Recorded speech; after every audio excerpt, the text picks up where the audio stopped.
There's nothing new under the sun, and what has been in the past will be again in the future.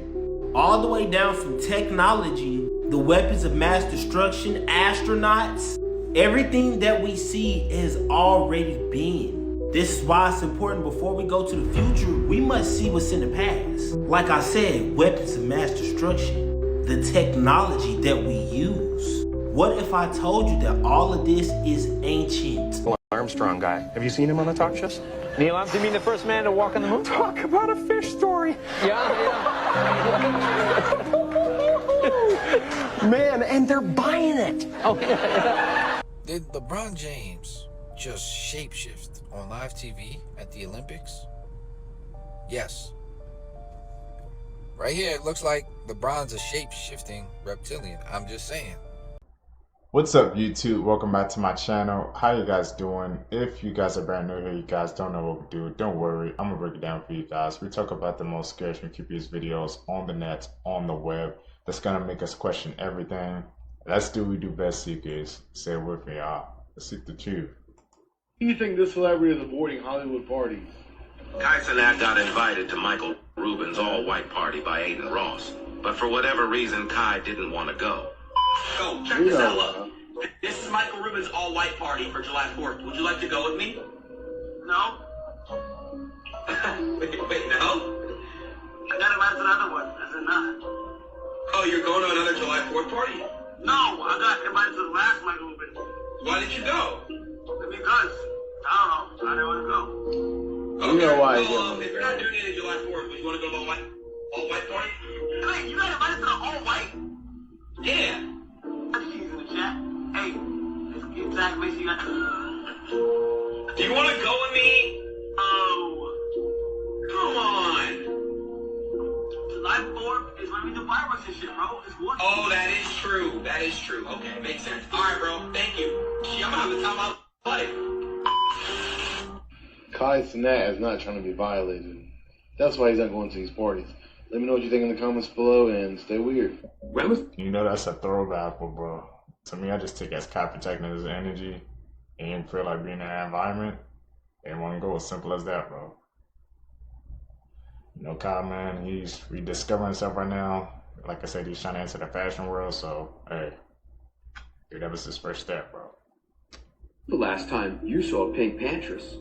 Why do I ask? Because there's a video that's gone viral of her at an event, and fans are claiming that she's unrecognizable.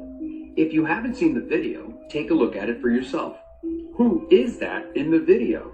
Is that Pink Pantress? Yeah. Is that the Pink Pantress that you're used to seeing? Take a look at her. You tell me. And a lot of her fans, after seeing the video, claim she might have had some work done because she just does not look like herself anymore. And taking a look at the side-by-side images of before and after, you can tell that there is a pretty stark difference. So the question needs to be asked, has Hollywood claimed another celebrity?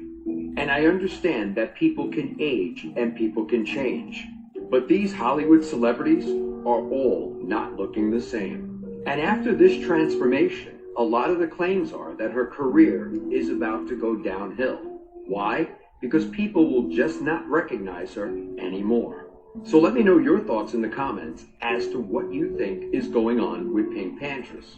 And as always, I'd love to hear from you. All gods are in the world are triune gods. Brahma, Vishnu, Shiva, Osiris, Isis, Horus, Father, Son, Holy Ghost, Abraham, Isaac, and Jacob. No, that's all a story. It's based on three. And then you have the three major religions, Christianity, Judaism, and Islam. Why three? Why couldn't it be seven?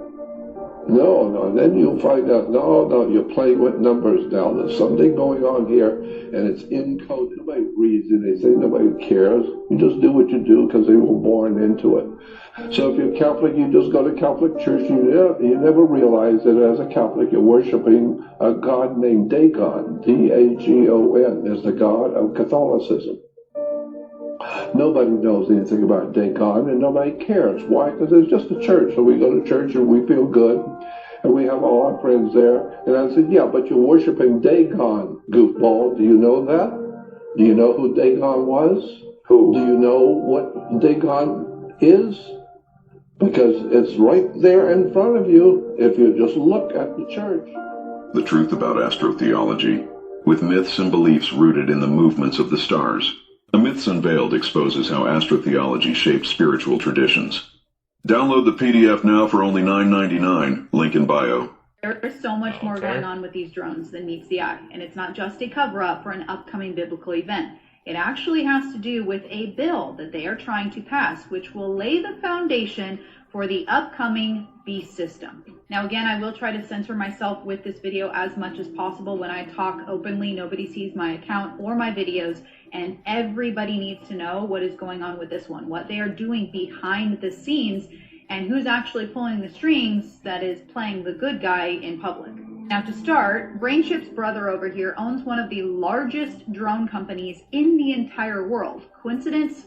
I think not. Sure, one of the biggest drone show companies is Intel, chip company, now Nova Sky Stories, and Nova is what Kimball Musk owns. Our sister company, Nova Sky Stories, has acquired the Intel fleet with more than 9,000 drones. Nova is becoming the drone show company with one of the largest fleets in the world. With their own modifications, an entire new, more sophisticated drone has been created. Kimball says he wants to bring art to the skies of every city and town in the world. Remember this headline for when we get into the bill. Kimball also sits on the boards of Tesla and SpaceX. Now, over the past... Somebody said they feel like the show Empire was based off of Diddy's life, and now I can't unsee it. Because first of all, didn't Diddy try to sue Empire? I mean, was Quincy not originally supposed to be in Empire? But then, of course, Diddy read over the contract and didn't agree to it. But think about this, though. Lucius killed his best friend in the show, right? A bigger dude named Bunky Williams, right? Bunky. And what are the allegations going around about Diddy and Biggie right now? Aside from that, he mentioned how, of course, you have the son that wanted to be a gangster, even though he wasn't on the streets, and how he wanted to be a gangster rapper, right? But then, of course, you have the firstborn, who's basically the right-hand man, right? And let's be honest about Justin. You saw the documentary, I'm sure, and you saw the bathroom clip, which if you haven't, I highly suggest that you just look up the bathroom clip. Then, of course, you have the son that is his son, keywords here, but isn't viewed as his son because, of course, in the show he's gay. But then that creator mentioned how Cookie, which I'll tag him down below because honestly I think he's onto something, but he mentioned how Cookie could be Diddy's mom. You have the son that wants to be a gangster rapper even though he grew up in a very privileged environment. Well, I wouldn't necessarily say privileged, but yeah. You have the right-hand man who's always sticking up for his daddy. But then of course you have the son that is not his son, but is viewed as his son. Nice little twist there. I'm just saying, as I'm rewatching this, I'm wondering how the fuck I didn't see this shit before. Is this proof that we all have a guardian angel? Watch the footage and let me know. A man taps the shopkeeper, and a second later he narrowly avoids being hit by a huge tailgate hanging off a lorry. Someone's watching him. When shop owner Sherdar Benazihi turned around to thank the man, he completely vanished. Do understand that the Neuralink that's gonna go in people's brains is basically the technology for the mark of the beast. If it's not the mark of the beast, it will shock me to my core that is actually not. You gotta remember, they have been programming and grooming us for so long. Do y'all think Black Mirror came out just because?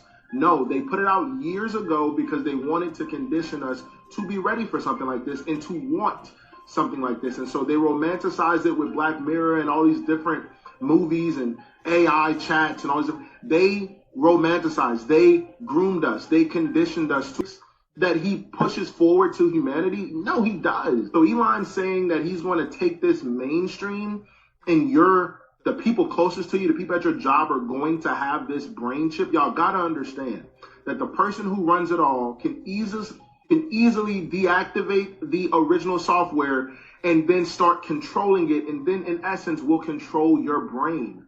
I don't understand why people don't see that. Like, this is not good, okay? Armstrong got. Man, I would never get a Neuralink, bro.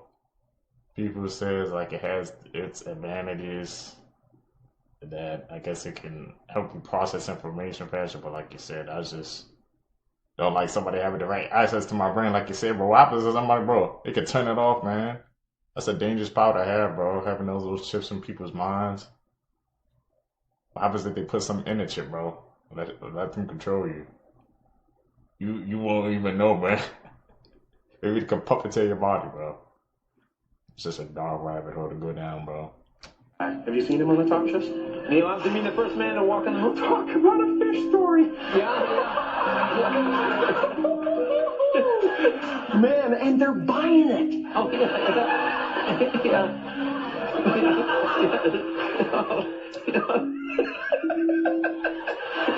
He thought it was a runny nose, but the clear liquid was not mucus. You see, 2 years earlier, she got into a car crash, hitting her head on the dashboard. This broke the thin bone between her brain and her sinuses, and the fluid filling her skull started to leak out, which she thought was just a runny nose. Soon, she was losing 2 cups of fluid a day, until doctors finally found the hole. They took fat from her belly and plugged it, finally allowing her to live normally. Could it be? Did LeBron James just shapeshift on live TV at the Olympics? Yes. Right here, it looks like LeBron's a shape-shifting reptilian. I'm just saying. I tried to find this video, the original clip. Couldn't find it now. Really? Why would it be scrubbed off of YouTube? Unless it's just my phone and I can't find it. Can somebody please find me the original, because all the other ones I see show the exact same thing with his eye. Because with the eyes, come on, that's reptilian. Nowadays, I'm very aware of the technology and AI. I'm very aware of it, but for every video for me to see to have his eyes looking like this at the same time, and same point at the video, yeah, I don't know, man. You know, I wouldn't be surprised at this point. There's nothing new under the sun. Drewski got Christians worldwide pissed off. If y'all ain't see the video, Drewski is acting like a pastor. And let me tell you this, the shit is funny. And let me also tell you this, a lot of Christians are pissed off. Matter of fact, look at this shit. We're gonna start out with the first thing. This shit right here. And he got this from another video. Matter of fact, I'm gonna put the video on here. This is the reason he did that. It really happened.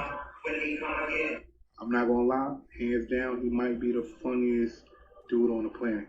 Yo, he got this shit spot on. So y'all remember when a pastor closed the church up and he was asking everybody for money? I did a video on it. I know you've seen it. Look at this shit. We're trying to get a congregation over in Africa. Amen. We wanted to raise $4 million for that. Amen. Hallelujah. That needs to appear today. We are not letting anyone leave until we reach our goal. Amen. Hallelujah. Life savings here. Give them some praise for that. And they might be even more mad about the end of the video. I ain't gonna tell you what it is. I'm gonna just show you. Look at this shit. Hey,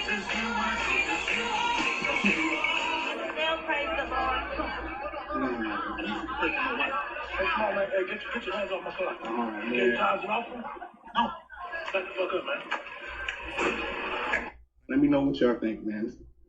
That boy a fool. They learned that there is a ship that allows you to explore the bottom of a river without ever even getting wet. It's called the diving bell ship, and it works almost like an upside down cup underwater, but with a few extra complexities. Oxygen is pumped into the capsule, and the overpressure forces out the remaining water, so all you're left with is a dry riverbed which you can walk on without a diving suit. However, before you're allowed to go down into the bell, you have to go into this airlocked chamber and get used to the pressure change. Once you're acclimated, you walk down the tunnel-like staircase, and with every step you take, it gets louder and foggier, with the humidity at the bottom at nearly 100%. The ship is most commonly used for underground work and recovery of various artifacts like this massive 1,700 kg anchor. So the question is, will you go in this thing or not? So people speculate that Kai officially said he quit streaming because he released this video right here. People need to self-reflect and take a step back from the broad perspective of what their life has been. I believe that there is more to this world that is much greater than myself. The energy and passion to want to do more and create is within me. That is why I quit. Now, like I said, a lot of people speculate that means he quit streaming. I don't think so necessarily because he never officially said it. But what I gotta point out is ever since he did that last Mafia-thon, shit has not been the same. Ever since LeBron cut his dreads and then at the Streamer Awards, he was not himself. Then y'all, take it back a little further when he did the stream with Drewski and Kevin Hart. And Kevin Hart had him on a BET jump. And he told him, this can be you. It can be you. You have to focus. But the way he looked like, you know what you gotta do. And y'all know what he gotta do. You know what you gotta do when you wanna make it to the top level. So he talk about he wanna do movies and shit. And he wanna be a host of the BET Awards. And like I said, he said his mental is messed up. I don't know for sure, but like I said, when you do things that you know is not right in your mind, body, and soul, and you did it to get where you wanna be, you're fucked. I think Kai, like you said, he's gonna not quit streaming, but maybe he's probably just gonna take, I think, a step back because he obviously wants to explore new things. And how could he not, bro? Like with streaming with his Mafia-thon streams, bro, he hit the peak of the peak, bro. Like Mafia-thon 1, 2, and 3, he just kept getting bigger, bigger, and bigger. That's why, obviously, like you said, I don't think there's gonna be a Mafia-thon 4. He hit the top of the top. There's like, so what else could he do to freaking top that? Like 2 million? And obviously, we know money this probably is not a thing to Kai now. He ain't doing it for the money. So I guess he wants to hop into a field where he's really, I guess, feeling inspired and he's following his dreams, man, becoming, trying to get into fashion, trying to be an actor as well. I mean, that's the beauty of his career, bro, with the streaming career. Like, it just budded. I mean, bless him with so many opportunities with different career paths he can go into. So why not take advantage of it, bro? People online clowning him, but hey, he's following his dreams, man. So shout out to Kai. Nothing new under the sun. And what has been in the past will be again in the future. All the way down from technology, the weapons of mass destruction, astronauts, everything that we see has already been. This is why it's important before we go to the future, we must see what's in the past. Like I said, weapons of mass destruction, the technology that we use. What if I told you that all of this is ancient? This is ancient technology that you're seeing behind me. Even down to our source of communication, the telephone. This was found in ancient Samaria, but there's nothing new under the sun. So why are we acting surprised? God told us this already, that what has been will be again. There is nothing new under the sun. Are y'all getting it now? But I'm curious though, what's y'all thoughts on there's nothing new under the sun in the comments? Like and follow for more wisdom and stay tuned. Keep in mind, all of this technology and the technological things that we're seeing today, it's old. What did Meek Mill say? But if we get paid to rap about that stuff, they actually pay us more when we rap about more ignorant stuff, so I make sure So they're told to push a certain narrative, right? Now, why would they do that? Seems like Ice Cube knows why. Recently, he was on the Club Random podcast, and this is what he said. Same people who own the labels own the prisons.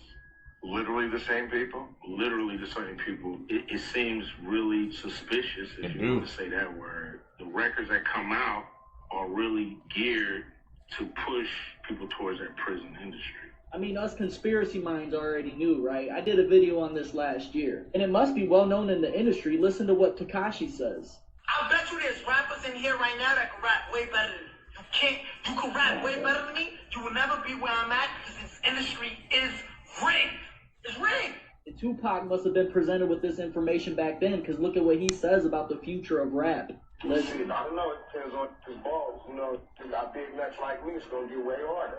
But shit, if he's got little nuts, it's going to start getting back to a different type of rap. You know what I'm saying? Partying and all that type shit. Because that's what we talk about when they don't let us talk about what we really want to talk about. An angel came to her saying, you're going to hear the voice of Christ. This is the cup of my blood. The blood of a new and everlasting covenant. There's this story of this woman in the Philippines. She was walking down the street and she heard a voice. She turned around, nobody's there. She keeps walking, and what she claims is an angel came to her and delivered a message saying, you need to collect as much people as you can. You're gonna hear God's voice. What she ended up doing, she went to New York. She went everywhere, churches and everything. They called it the Massive Battery Park. This became like a huge faith event. Yeah. They felt as if there's some immense presence there. The craziest part was when the mass started and the priest went up in front of everyone. Started the liturgy. Midway through, he started shaking. His voice, it changed into what people think was the voice of Christ. All of you, and eat it. This is my body, which will be given up for you. You hear his voice change? I peeped that. The blood of the new and everlasting covenant. Okay, that's different. That's way different. Oh. See, we understand it now. So you're telling me that our teeth are secretly controlling our health and no dentist will ever tell you why? You motherfuckers. This is why ancient medicine mapped every tooth to a specific organ. That's because this is part of a hidden energy system and it's secretly controlling us today. Oh, wow. See, we understand it now. Not only are they connected to organs, but you can heal these teeth with certain frequencies. See, even mythology hints at this. Why y'all think they call them wisdom teeth?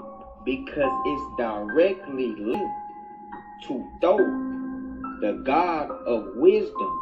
Oil that has been seized. The United States seized 1.9 billion barrels of oil on December 10th. We're gonna keep it. Where's it? Are we going to sell it or put it in the strategic? Maybe we'll sell it and we'll keep it.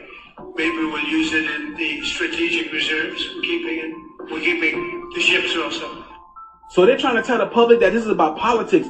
But with Trump talking about that they're seizing 1.9 million barrels of oil along with their ships, this seems like a control mechanism to me. Now this right here is the CEO of BlackRock, Larry Fink. BlackRock has been openly pushing tokenized assets. Trump is tied to BlackRock. Now, if you look at this, BlackRock in the United States hand in hand tokenized oil by 2026.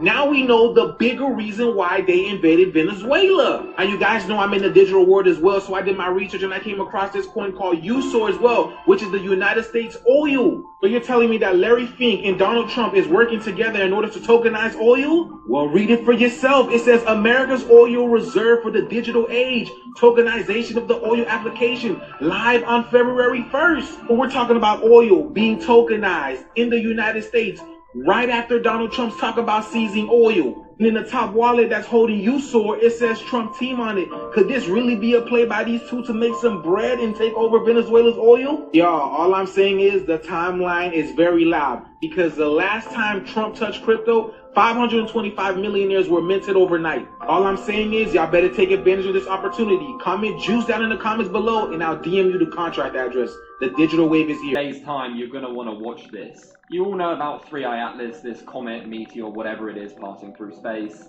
Images people have captured saying it's some kind of alien spacecraft, and I mean, yeah, it does look really suspicious.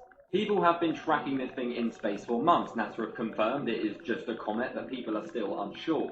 This is the flight path of it, and you can see that on December 19th, it is going to pass Earth right here, so pretty damn close. No matter what, all the images and stuff we've got so far, we are definitely going to be getting far clearer ones once it is that close to our atmosphere, of course. There's been lots of people coming out saying there's been audio recorded from it, and all these images that probably is just Sora AI, and many different people freaking out about these images saying it is 100% real. But a lot of people are still freaking out, saying that when it passes on the 19th, maybe that's the day that this alien spacecraft is actually going to land and invade Earth.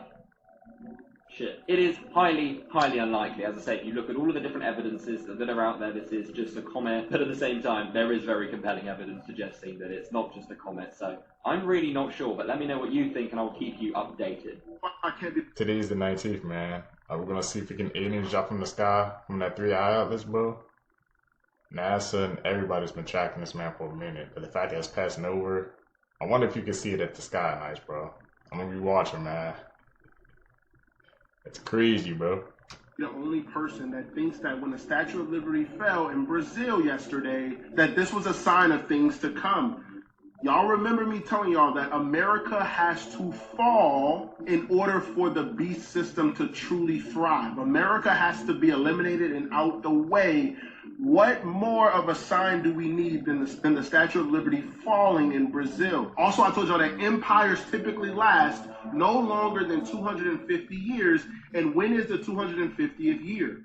2026. This is a sign of things to come. Now, whether you believe it or not, it's all on you. I just know for a shadow of a doubt that America is not going to relinquish power, right?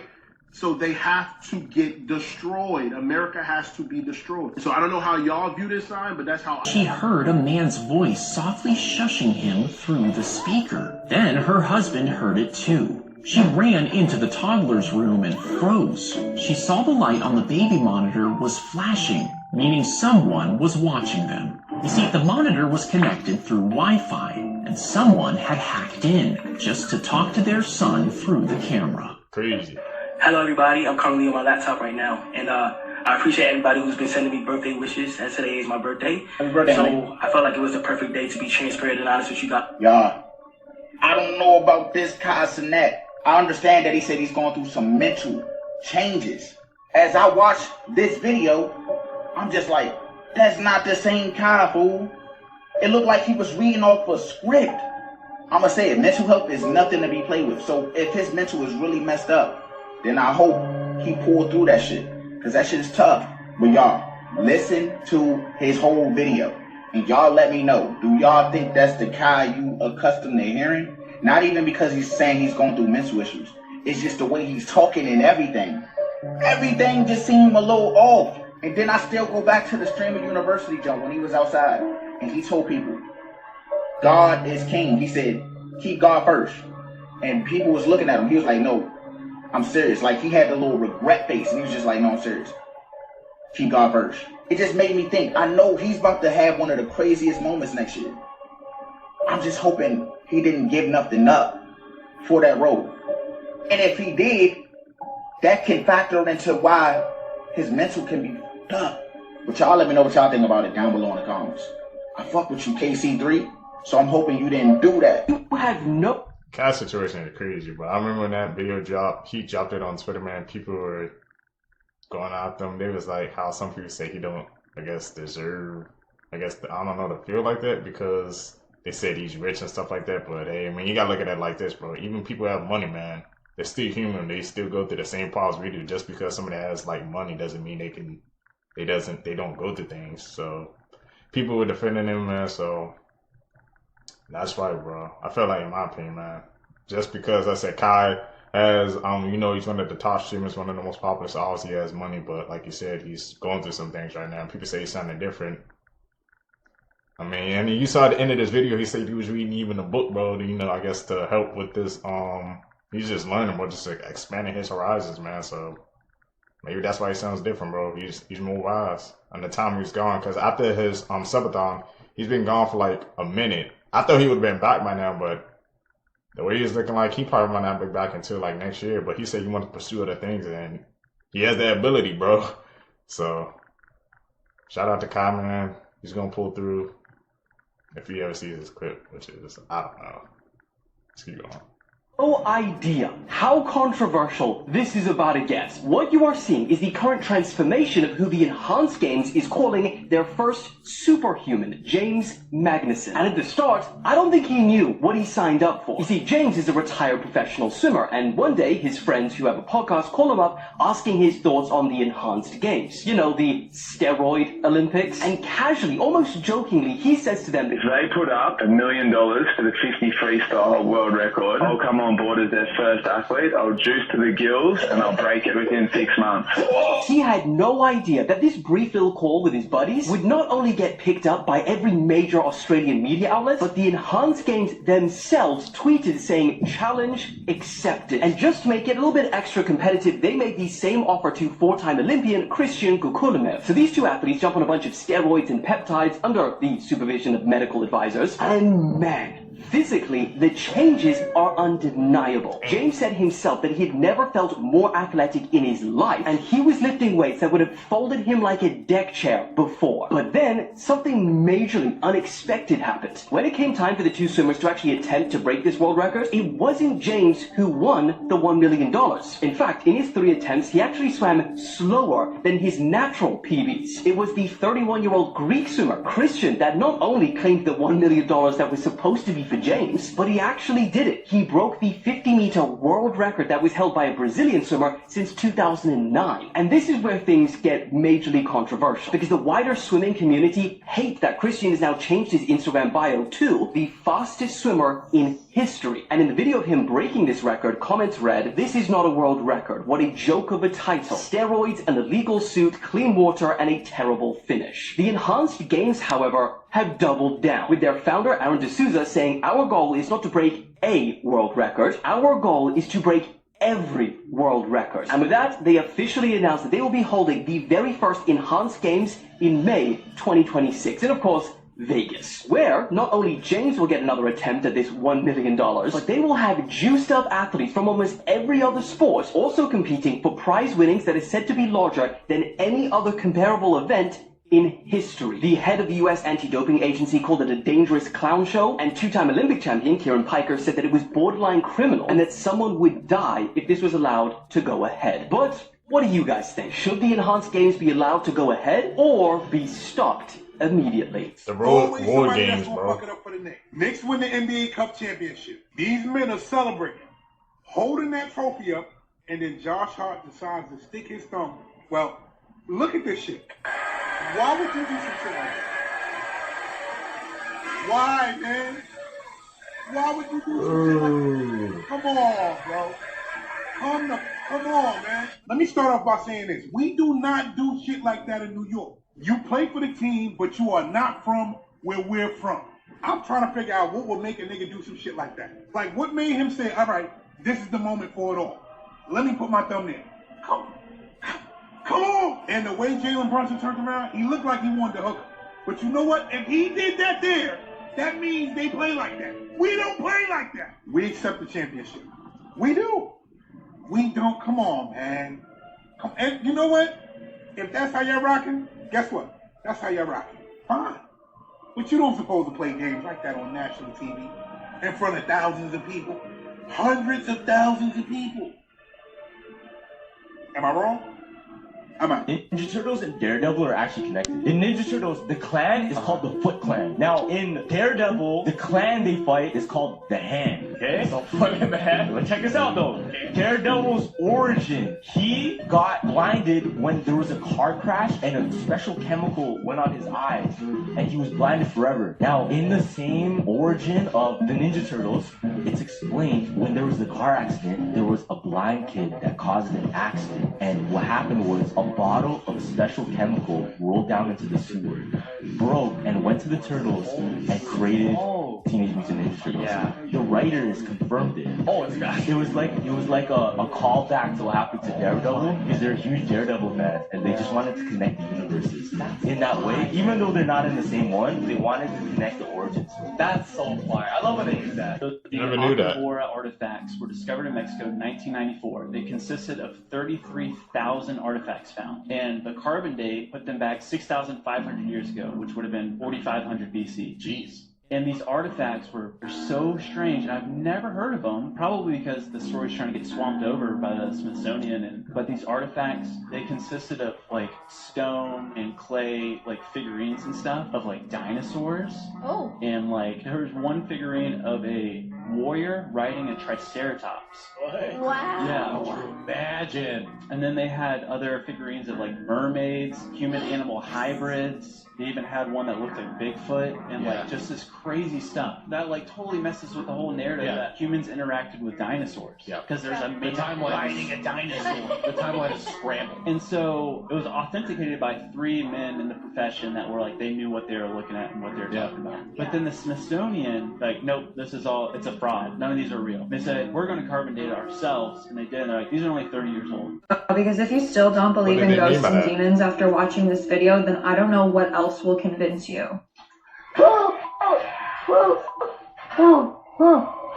In the name of the Father, Son, and the Holy Spirit, I ask you to leave my house, please. I command you to leave the house in the name of the Father, Son, and the Holy Spirit. I am reading the Father's prayers. Leave this house now. Leave in the name of the Father, Son, and the Holy Spirit. I command you to leave right now. In the name of the Father, Son, and the Holy Spirit.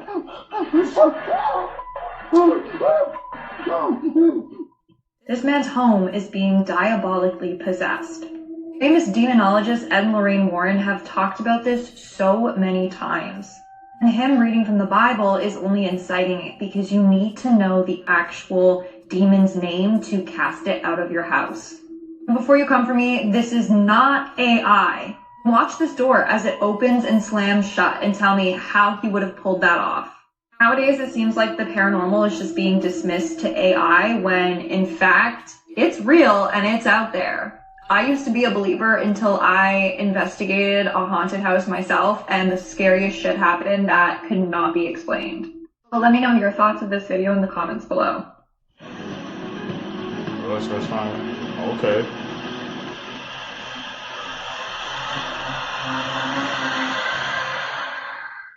Back to the future, bro. What the fuck? That is crazy, bro. Shows you making progress, man. Only a little bit. You know that every single president in U.S. history is related to one king? This means the presidents weren't just voted in by the people that were selected based on royal bloodlines. About 15 years ago, a 12-year-old girl working on a 7th grade project made an astonishing discovery with the help of her grandparents. She traced the lineage of each U.S. president and found that they all connected back to one man, all except for one at the time. Who was the exception? It wasn't Roosevelt, it was Martin Van Buren, the 8th president. So who is this common ancestor? All their lineages traced back to King John of England, a member of the House of Plantagenet. Isn't that fascinating? Did you know? Think so, really? Every myth is based on some truth. And did you know that Africa could be the real Skull Island? All my days. So I stumbled across these old maps, and for some reason, they've shown Africa as a giant skull. The landmass fits perfectly. There's not just one map, there's a few, and they all show Africa in the same way. They always tell you the truth. You've just got to be able to understand their language. In this movie, they was hinting that giants exist. It's one thing to understand that giants exist, but what about titans? I've always wondered why they always seem to show Africa as the main landmass. They're rubbing it in our faces. The truth is always hidden in plain sight. So tell me why I'm looking in Portland, Oregon, and I'm expecting to see some flood videos because it's supposed to be flooding in Oregon, but instead I come across a live social experiment for some type of asylum, y'all. The people in Portland, Oregon is going crazy. Hold on, y'all. Since was this a thing in Portland? Didn't Portland used to thrive? Wasn't it all about business and seriousness? What is going on out there? What are these people doing? And it's not like the government don't know what's going on because they got cameras on every corner and every block. They see what's going on. So are they purposely not doing anything about this? Is this really some type of experiment? Oh my God, y'all. That's Joker crap. What the hell?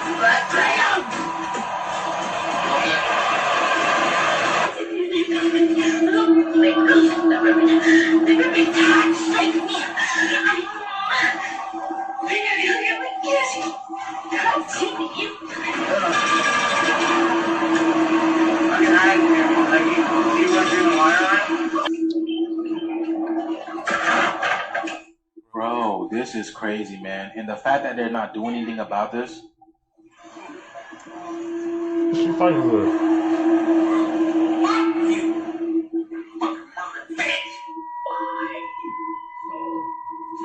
Oh, no, I'm out, bro. You quote the Joker? Unusual places in the world. Located in Quebec, Canada, this forest has a pretty creepy atmosphere. It might be because the ground looks like it's moving, making it seem like Mother Earth is taking a deep breath. This next one is actually terrifying. Located in Penang, Malaysia, this huge water tornado was getting extremely close to this apartment building. Fortunately, it stopped right in front of the building because it ran out of water. And how about this one? It used to be a hiking area before it got flooded, so everything you see here used to be above water. Imagine being a fish and seeing this appear out of nowhere. The strangest places in the world, part 1. Firstly, on top of a hill in Pennsylvania, some stones can be found that shouldn't actually be there, because there's no nearby high terrain where they could have originated. These are called the ringing rocks, because whenever something hits these stones, they make a strange ringing noise. Next is the petrifying well in England, where water flows from a rock and turns whatever it touches into stone. As you can see, people often leave items like hats, teddy bears, or even bicycles, which appear to have already been turned into stone. Some people believe there's a mystical power, but the scientific reason behind this is the unusually high mineral content in the water, which forms a hard mineral shell on any object it comes into contact with. And within a few months, everything essentially becomes a stone statue. Crazy things happening in the world right now. An elderly Romanian woman was using this amber nugget worth $1 million as a doorstop for decades. John Bon Jovi convinced a woman to not jump off a bridge in Nashville. Someone felt that a Louis Vuitton staff member was being rude to them, so they made them count $110,000 in cash over 2 hours, then left without buying anything. This billionaire was caught stealing sand from a public beach. Chuck E. Cheese is now launching a monthly subscription program. An apartment complex billed this woman $15,000 for breaking her lease a year early because she died. Another survey shows that teens are dramatically losing interest in school and hear about college too much. A Lamborghini and a Harley were seized from an unemployed man with unexplained wealth who was later found to be taking advantage of unemployment benefits. The cucumber trend has been blamed for a massive hit to Iceland's cucumber supply. This woman was in agony when she found out that she was allergic to her own period. The internet's... How is that even possible?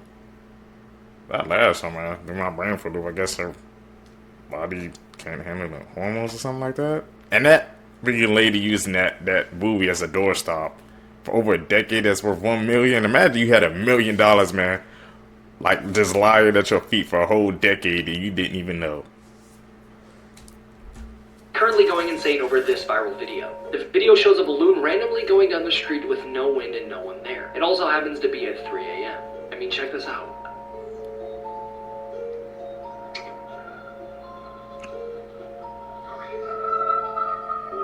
They always say there's a lot of lost souls in LA. My question to you guys is, could it be a lost soul? What do you think? Things humans were never meant to see. This is why you don't run into random caves or spaces. Just because it's open to air doesn't mean you can breathe in there.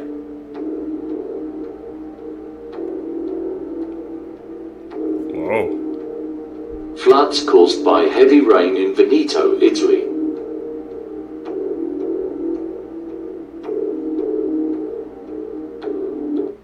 Hey, trap.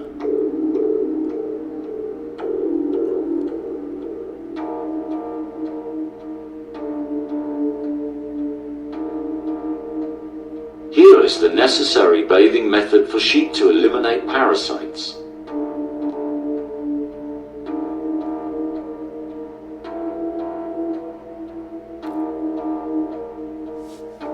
Just push him down? What the hell?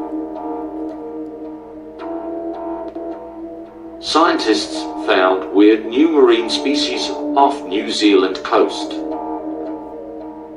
So, the first pictures is that? since Jaguar's major shock rebranding have leaked, and they weren't kidding when they said a change was coming. Now, the leaked pictures show a bright pink and blue electric vehicle that has an extremely minimalistic design. It has an oval-shaped steering wheel, a wide front Rolls-Royce-looking grille, and no rear window, probably using cameras instead. And as promised, the iconic Jaguar emblem and hood ornament has been replaced. It's now just a gold plate near the front left of the wheel, and the word Jaguar just on the front of the grille. So the question is, what do you think of the new concept? Has Jaguar just saved or destroyed the company? Moments after this video I like the old design better, my personal opinion. was captured, this mother threw her 2-year-old son in the dumpster. And you know what makes this case even more heartbreaking? 11 days before this happened, a stranger called the police to report this mother for beating her children in the middle of the street. This all happened on June 6th when a 23-year-old Deja Smith called police and told them that she was at the park with 3 kids when suddenly her 2-year-old Jacoby Robinson Jr. disappeared. Police first believed that someone took Jacoby, but after hours of searching, they finally found his body inside a dumpster in the same apartment complex that the family lived in. Investigators began looking through the surveillance footage in the apartment, and they noticed Deja walking towards a dumpster on that day, and she has her newborn attached to her on her chest and her 2 other children in the stroller. But in this video, you see one child moving around and the other child who's in the bag isn't moving, and police believe that Jacoby was already deceased at this point. In this point of view, you can't see what's going on, but you can hear the dumpster close, and then Deja walk back with only 2 children. Now, this isn't the first time Deja has been accused of hurting her children. In 2022, she had her kids taken away for neglect, but she eventually regained custody of them 2 months before she took Jacoby's life. And just so you know, she also has 2 older children who were also taken away from her. But what makes this case so much more infuriating is that only 7 weeks after regaining custody of the little ones, a stranger saw her beating them in the middle of the street. And keep in mind, these little boys are only 2 years and under. The woman who happened to see the beating called police, and when police arrived, they found that there was no signs of abuse, so then they just left. Photos of the children were later taken, and it shows scratches and bruises all over their bodies. Deja and Jacoby's father were both charged with murder, and it turns out that Deja is now pregnant with her 6th child in prison. Normal-looking photos that have a disturbing backstory. Dutch teenager Gary Slock and his mother Petra posted this photo to Facebook moments before their plane was shot down by Russians, killing all 298 people aboard. This is the last photo ever taken of 18-year-old Jolie Callan, who after this photo was taken was shot twice in the head and pushed off of the cliff by her ex-boyfriend. While this may seem like a normal family photo, just below the wife is a rattlesnake about to strike her arm. She was bitten and survived, but the dog died. This photo shows a man and a woman on the 70s game show, The Dating Game. The man in this photo who won the date with the woman is Rodney Alcala, a famous serial killer. Cheryl Bradshaw, the woman, found him extremely creepy and after the camera stopped rolling, refused to go on a date with him, possibly saving her life.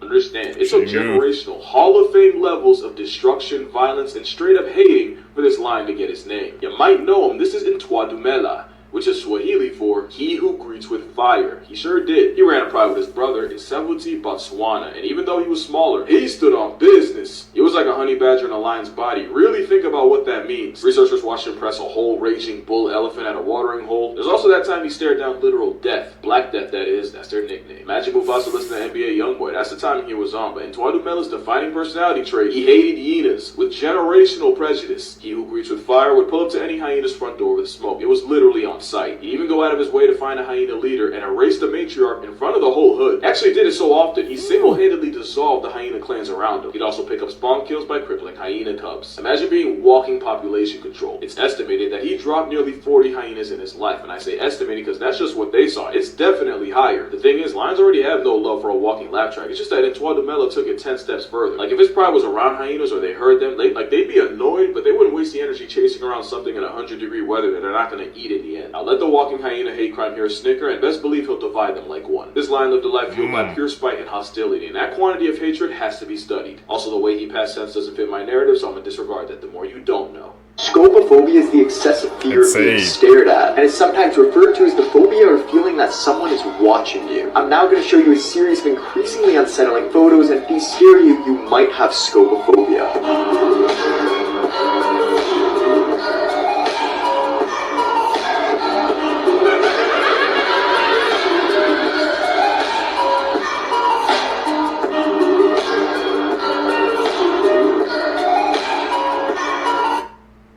I'm good. I don't think I'll have that fear. I don't know how you pronounce it again, but fear of somebody staring at you.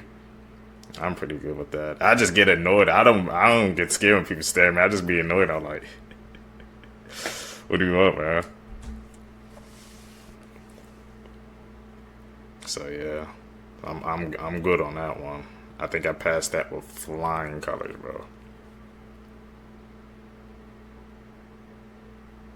We know what this is. Here's some tips that could save your life that you're actually likely to use. If you're ever outside and your hair's standing straight up, you're about to be struck by lightning. So what you have to do is crouch into this position and brace yourself. If your house ever randomly smells like fish, 9 out of 10 times it's an electrical fire. If you're ever in a foreign country and you don't know the emergency number, dial 112. It's the universal number for emergency. If a tornado looks like it's not moving, it's actually moving towards you. If there's ever a gas leak in your house, don't turn on the lights. A spark from the light switch can blow up your entire house. If you're ever in a crashing elevator, lie down flat to evenly distribute your weight. If you happen to fall into a subway track, look for the little crawl space and hide in there. If there's a deer on a road, you have a better chance of surviving if you drive into it. But if it's a moose, drive into a ditch. Even if you have no service, you can still call 911. Share this video with a loved one to keep them safe.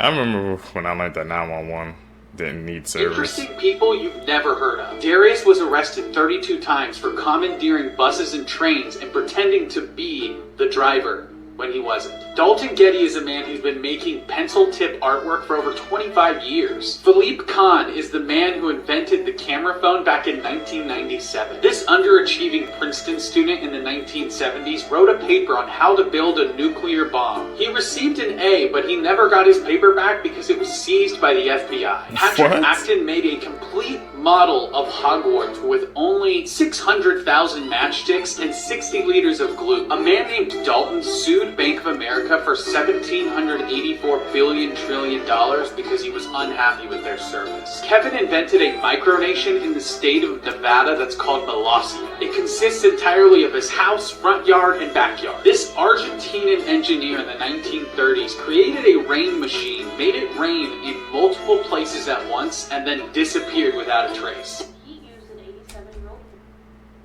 That's interesting, man. We got a whole rain machines, weather manipulating. So that's not completely out the realm of possibility. These clips, we learning. Woman as a mob in a dog year. 56-year-old Leonard Irvin Wade Tucker lived with an 87-year-old woman as a paid caretaker since 2018.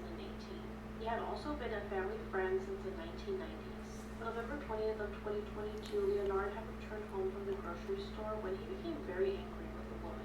Leonard was so angry with the woman that he had slapped her in her face. There was dog urine on the floor, and the lady grabbed paper towels to try and clean it up until Leonard grabbed her arm, pulled her to the ground, and spun her body around. He held her ankles and pushed her back and forth to clean the spot on the floor, just like if she was a mop. The whole incident was actually being reported in the home, and once the lady's family found out about this, they immediately removed her from his care. About 10 days later, the lady's family discovered that she had bruising on her arms and butt.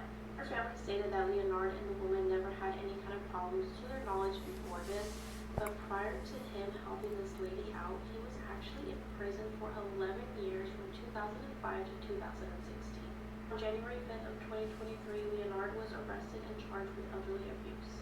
Eventually, he was released on an unspecified bond. The weirdest online Okay, jobs. man. There's a company called KO Bayo that offers 10-second vertical videos for you to buy. The videos range from people showing off wads of cash to videos of people sitting in sports cars. The point of these videos are to make it seem like you're the one filming it so you can post it online and flex to your friends. One person who makes these clips for people to buy said he makes $3,000 USD per month.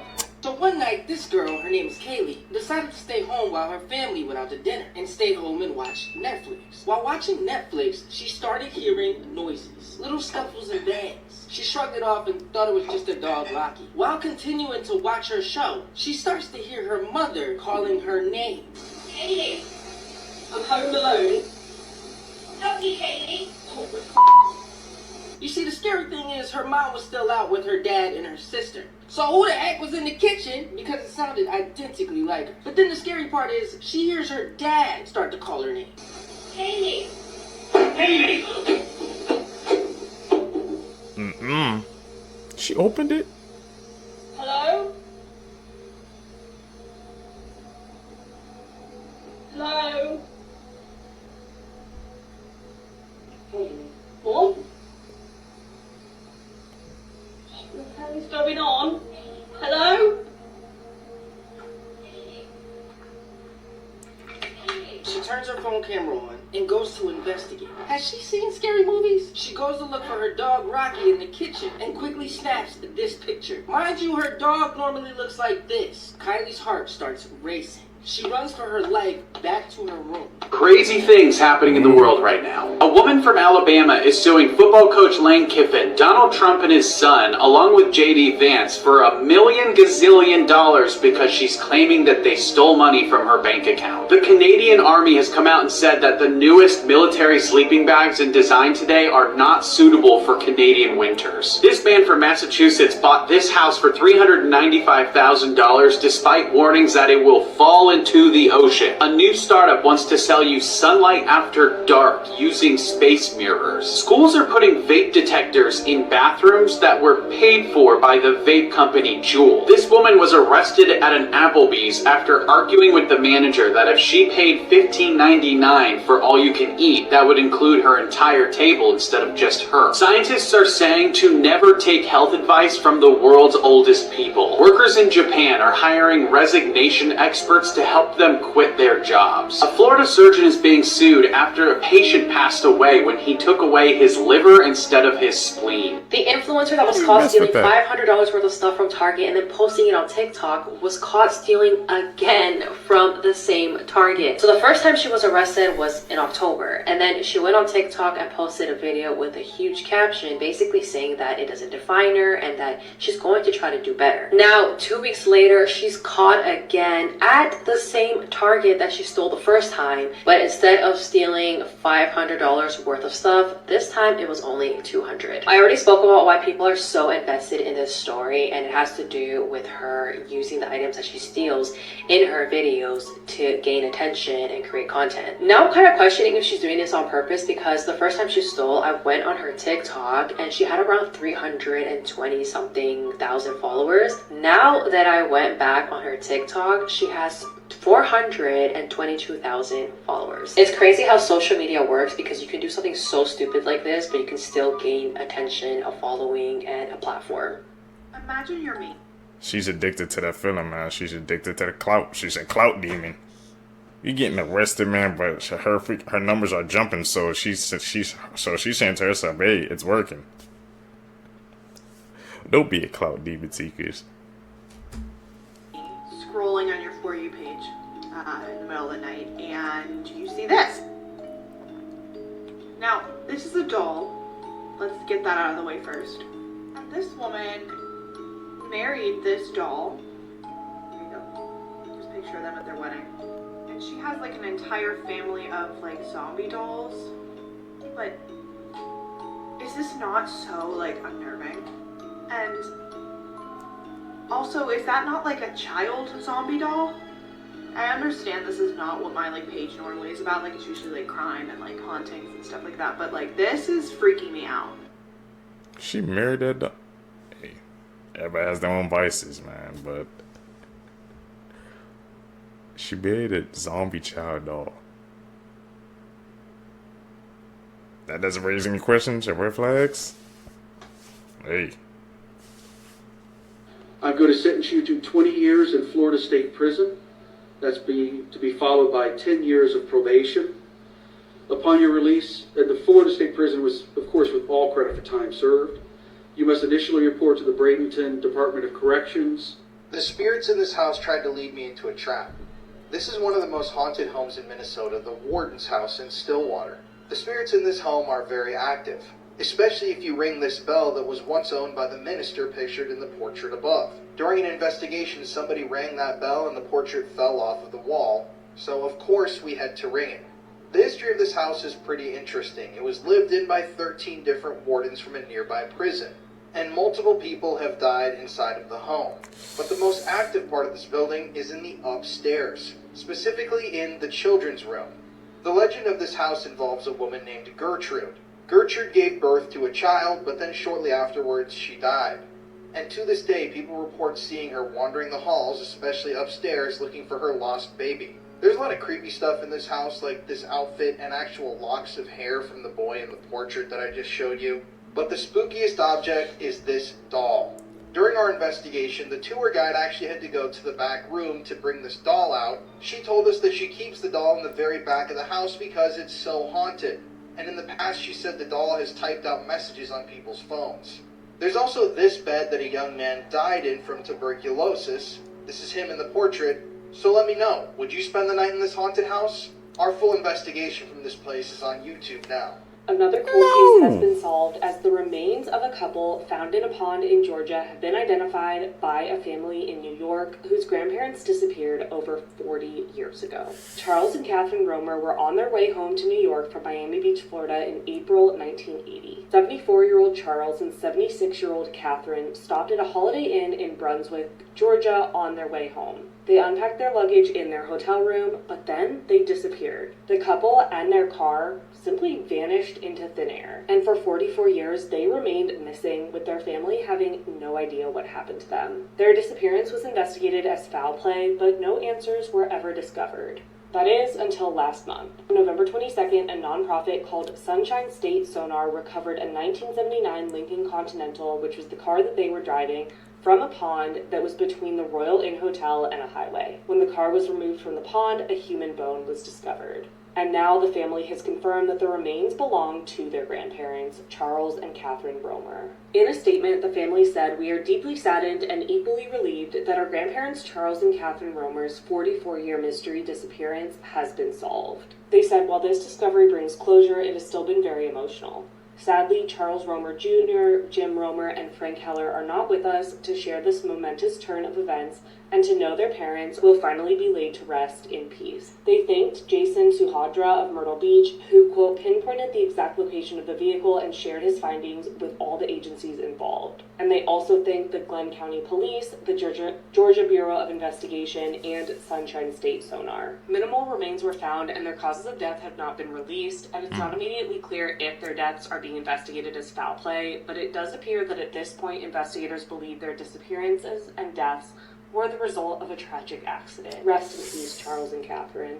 At least the family got some peace.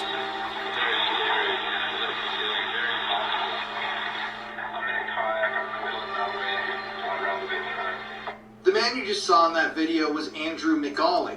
Before he disappeared, Andrew was a pretty well-known mountaineer and kayaker. In his life, Andrew fell in love with the sport of kayaking, and he became very well known in the sea kayaking community because he would set off solo on his small kayak and travel great distances across the ocean. But his biggest goal in life and challenge was to cross the Tasman Sea. Andrew made his first attempt to cross the Tasman Sea in December of 2006, but he called it off after one night when he discovered that he was having trouble staying warm while sleeping in the kayak overnight. But on January 11th, 2007, he wanted to try again. But it was during this voyage that he would vanish into thin air. So he set off on January 11th, but on February 9th, Andrew sent out a distress call. In this call, he said, "Do you copy? This is Kayak 1. Do you copy? Over. I've got an emergency situation. I'm in a kayak about 30 kilometers from Milford Sound. I need a rescue. My kayak's sinking, fell off into the sea, and I'm going down." It's really eerie because if you search Andrew's name, a couple of blog posts pop up that people made in the days after he was declared missing, with headlines that read along the lines of, "Let's hope he is all right." Andrew's partly flooded kayak was discovered on February 10th floating in the sea, but Andrew was never found. Eerily, his camera was still left in the kayak, along with the memory stick that chronicled his journey up until the time that he went missing. That's what the recordings from the beginning of this TikTok were taken from. To this day, nobody knows exactly what happened to Andrew. There are theories about killer waves that came out of nowhere, but his body's never been recovered, and no trace of him, no bones, no clothing has ever. Don't ask me ever again to get on a ride. This right here is the reason I don't do it.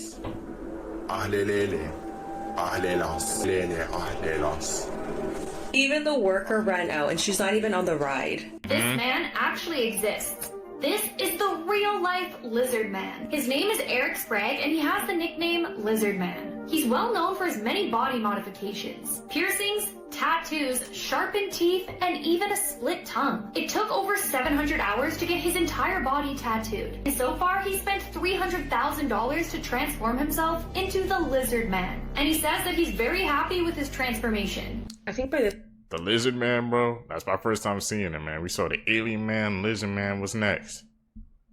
Tiger Man, Catwoman. We've actually seen the Catwoman.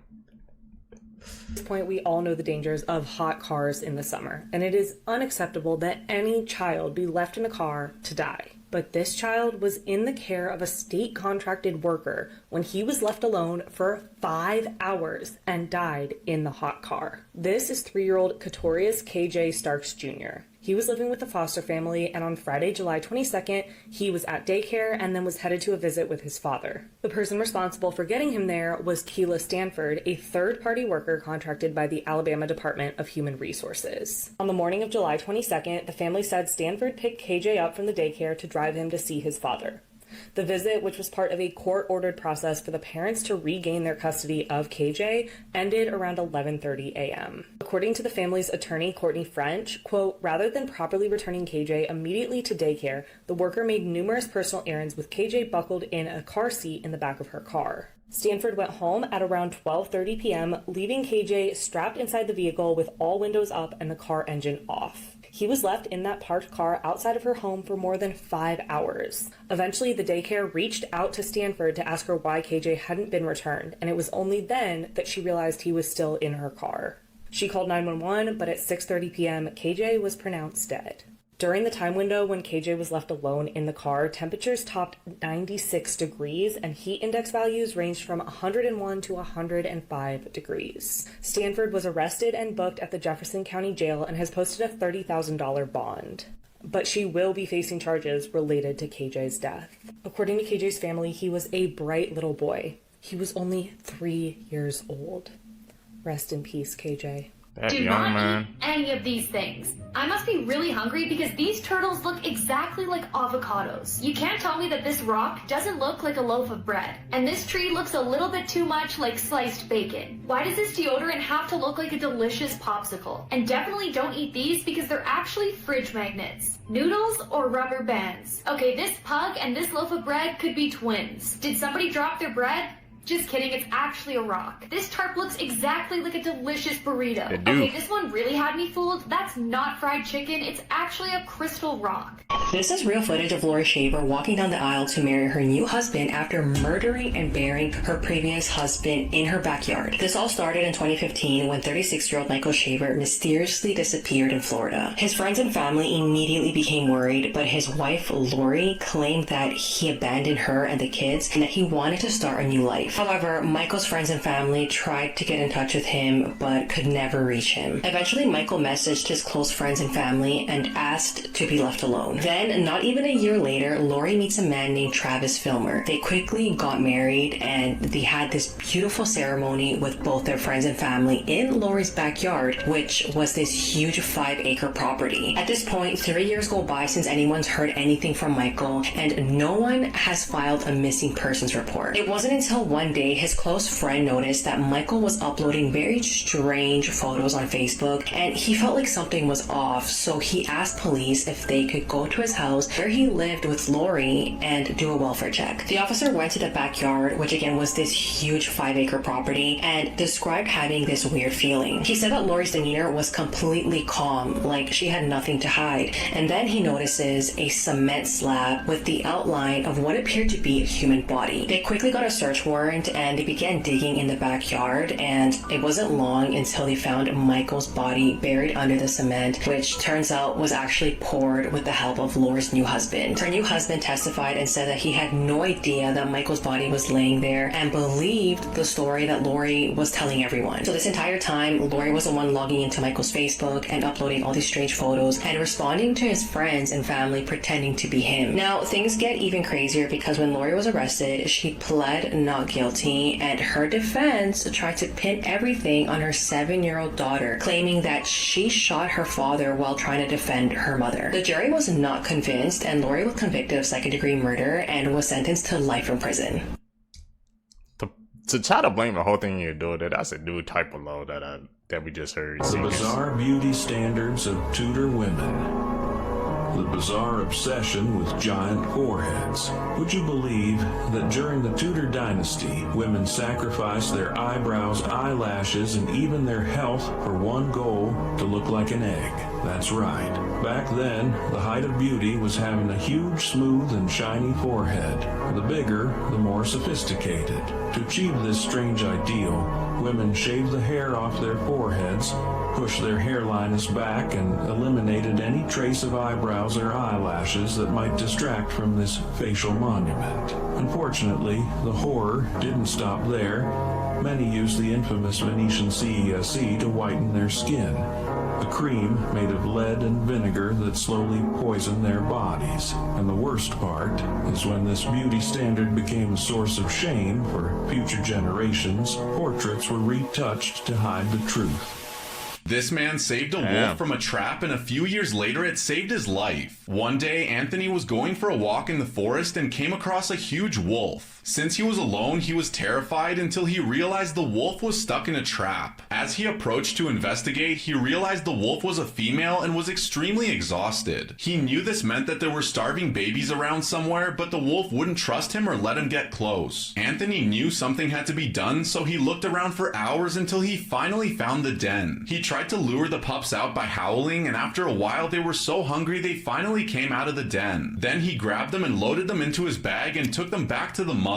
When he let them out, they happily ran back to the mother. He then knew he had to find some food, so he looked around until he came across a deer that had passed away. He dragged it back to the wolves, which would keep them fed for a few days. Then he set up camp nearby, and the pups woke him up in the morning. He then decided to attempt to try and earn the wolf's trust enough for him to set the mother free. For days, he fed, talked to, and approached the wolf until the wolf finally let him put his hand on her injured paw. And it gets even better, so hit the plus for part 2.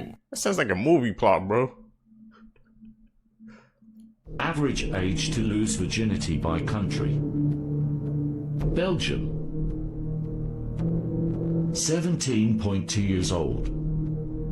Portugal, 16.9 years old. Bulgaria, 16.9 years old. Keeps going lower. Israel, 16.7 years old. Finland, 16.5 years old. Norway, 16.5 years old. Sweden, 16.2 years old. Lower again. Denmark, 16.1 years old. Iceland, is it gonna stop? 15.6 years old.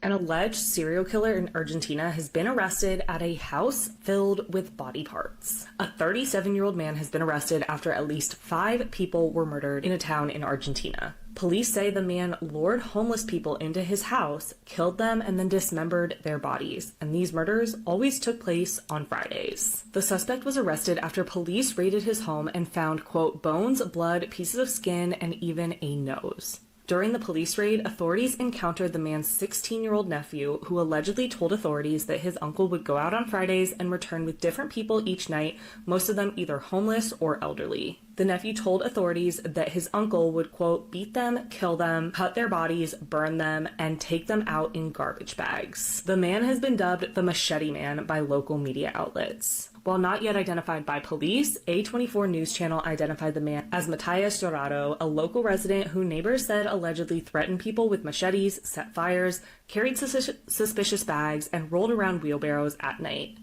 But neighbors say they never suspected he was a serial killer, but evidence found inside his home says otherwise. Jurado insists he is innocent, but he has been charged with aggravated homicide. And hopefully a serial killer has been taken off the street. Rest in peace to all of the victims. You were today years old when you found this out, food edition. Number 1, the next time you're at McDonald's, fold down your ketchup pot to make a full-on plate for your fries. It's so helpful. Number 2, the lids of plastic cups at takeaways can actually come down and work as coasters. Check this out. They fit absolutely perfect. And at number 3, microwaves actually have a silent mode. That's right, go to your microwave and hold down the 0, the 1 and the cancel button and it will be as quiet as a mouse. This has got to be the funniest trend of the year so far. So people are recreating this old phone call that Kai Cenat had with his mom on stream. These recreations go something like, You did so good, Kai. Good boy. Good boy. You did so good. Yeah. As of right now, that is the biggest meme on TikTok. Now, this meme started becoming insanely popular when big streamers like DDG started reacting to people's videos on it. Then there were people that started to make like compilations of the best remakes of this phone call. By the way, this one is the best one hands down, like that's not even debatable. But I just gotta know who exactly came up with this trend. I mean, if you see the trend without hearing the original phone call between Kai and his mom, you'd probably think there was some Diddy stuff going on in that phone call. So if you see the trend before the phone call, the actual phone call is low-key disappointing. Like, I was expecting his mom to be on there like, I'm about to know you're number 1. My son number 1. I'm about to know.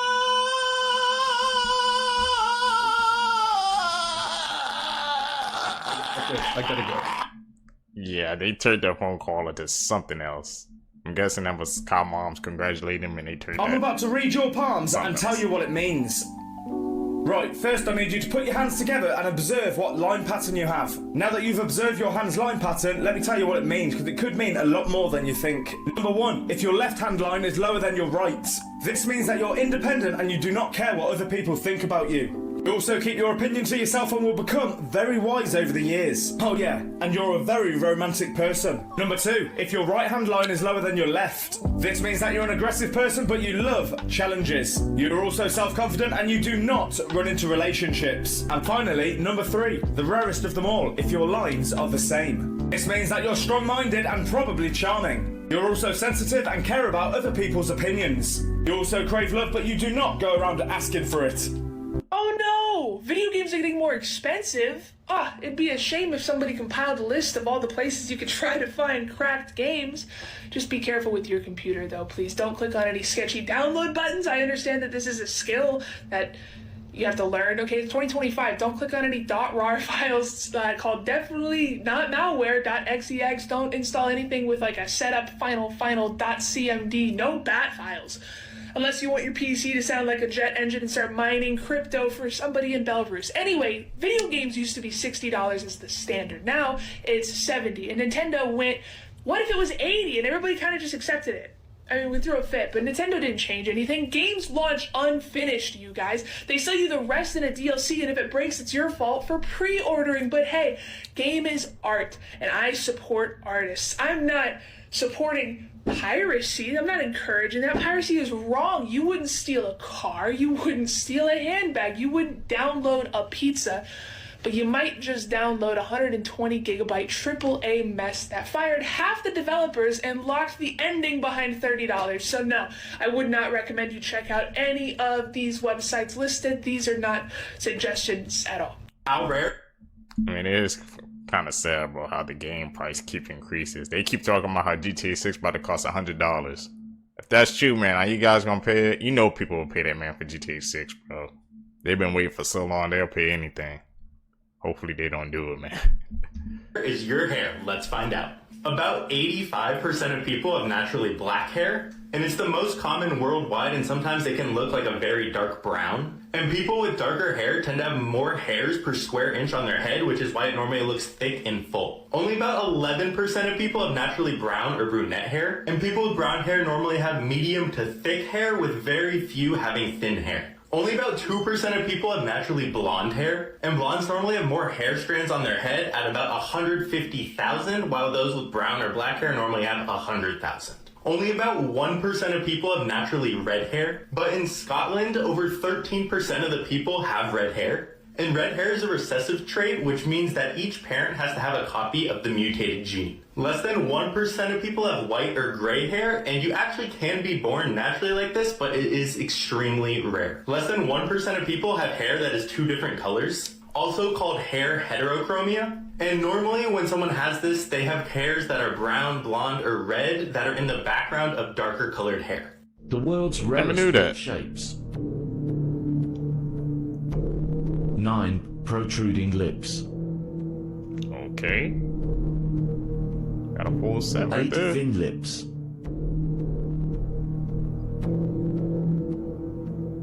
7 Morse plate lips. I said they put some in their lips right at that little plate. 6 cherub lips. 5 bee stung lips. You got stung by a bee? 4 heart-shaped lips. 3 uneven lips. Uneven? Okay, I can see a little bit. 2 Cupid's bow lips. 1 double-lobed lips. Double lobe lips? Morbid Facts, Part 1. In 1992, 18-year-old John Thompson was home alone when he had both of his arms ripped off in a farming accident. But he still managed to get up and dial 911 with a pencil in his mouth. He miraculously survived and both of his arms were reattached. John says the only pain he really felt was when the exposed nerve hanging down his right side knocked into something. When Tatanisha Hedman waited for him to fall asleep before pouring kerosene on him and lighting him on fire. She later admitted to police that she intentionally set him ablaze because shooting him would have been too nice. In 2009, a man sued Pepsi when he was traumatized after finding a mouse in his Mountain Dew. But Pepsi attorneys said this was impossible since Mountain Dew would completely dissolve a mouse within 30 days. Pepsi ended up winning the case after proving that the can was purchased more than 70 days after it was manufactured.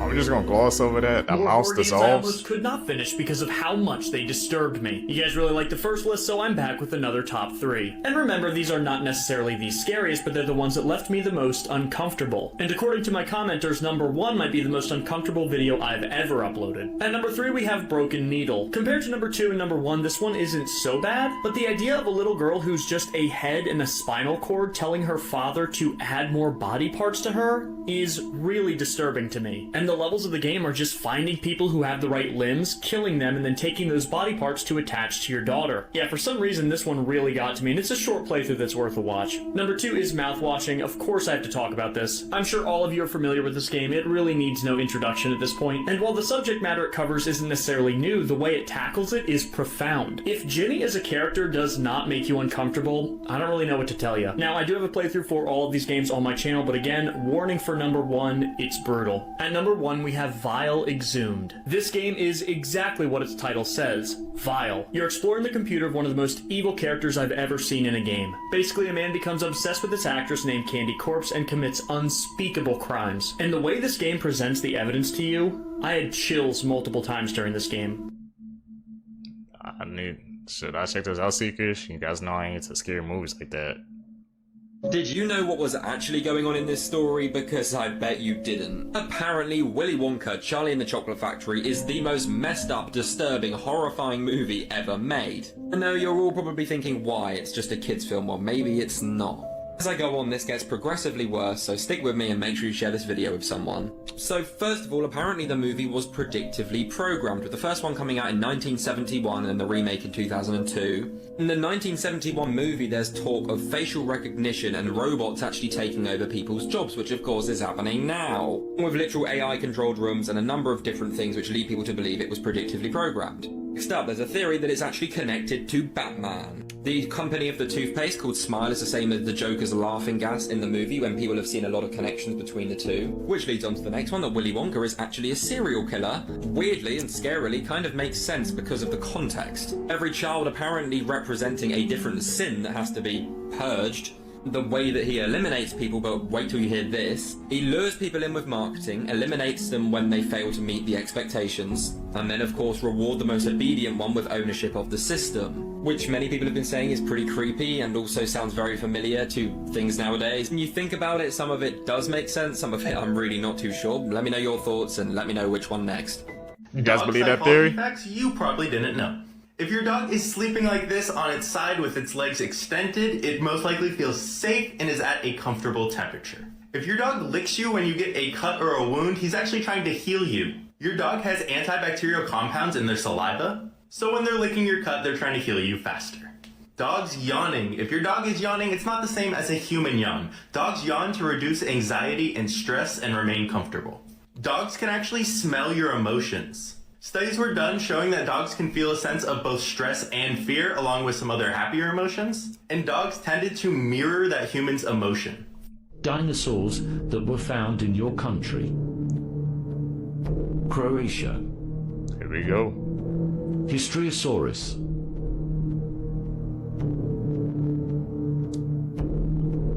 Malawi. Maloisaurus.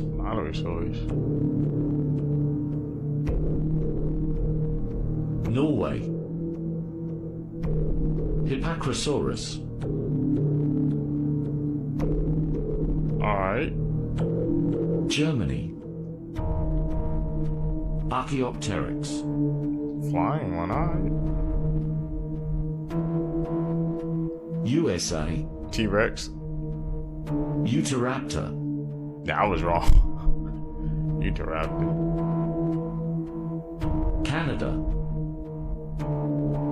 Acrocanthosaurus. Is that the T-Rex? Looks like it.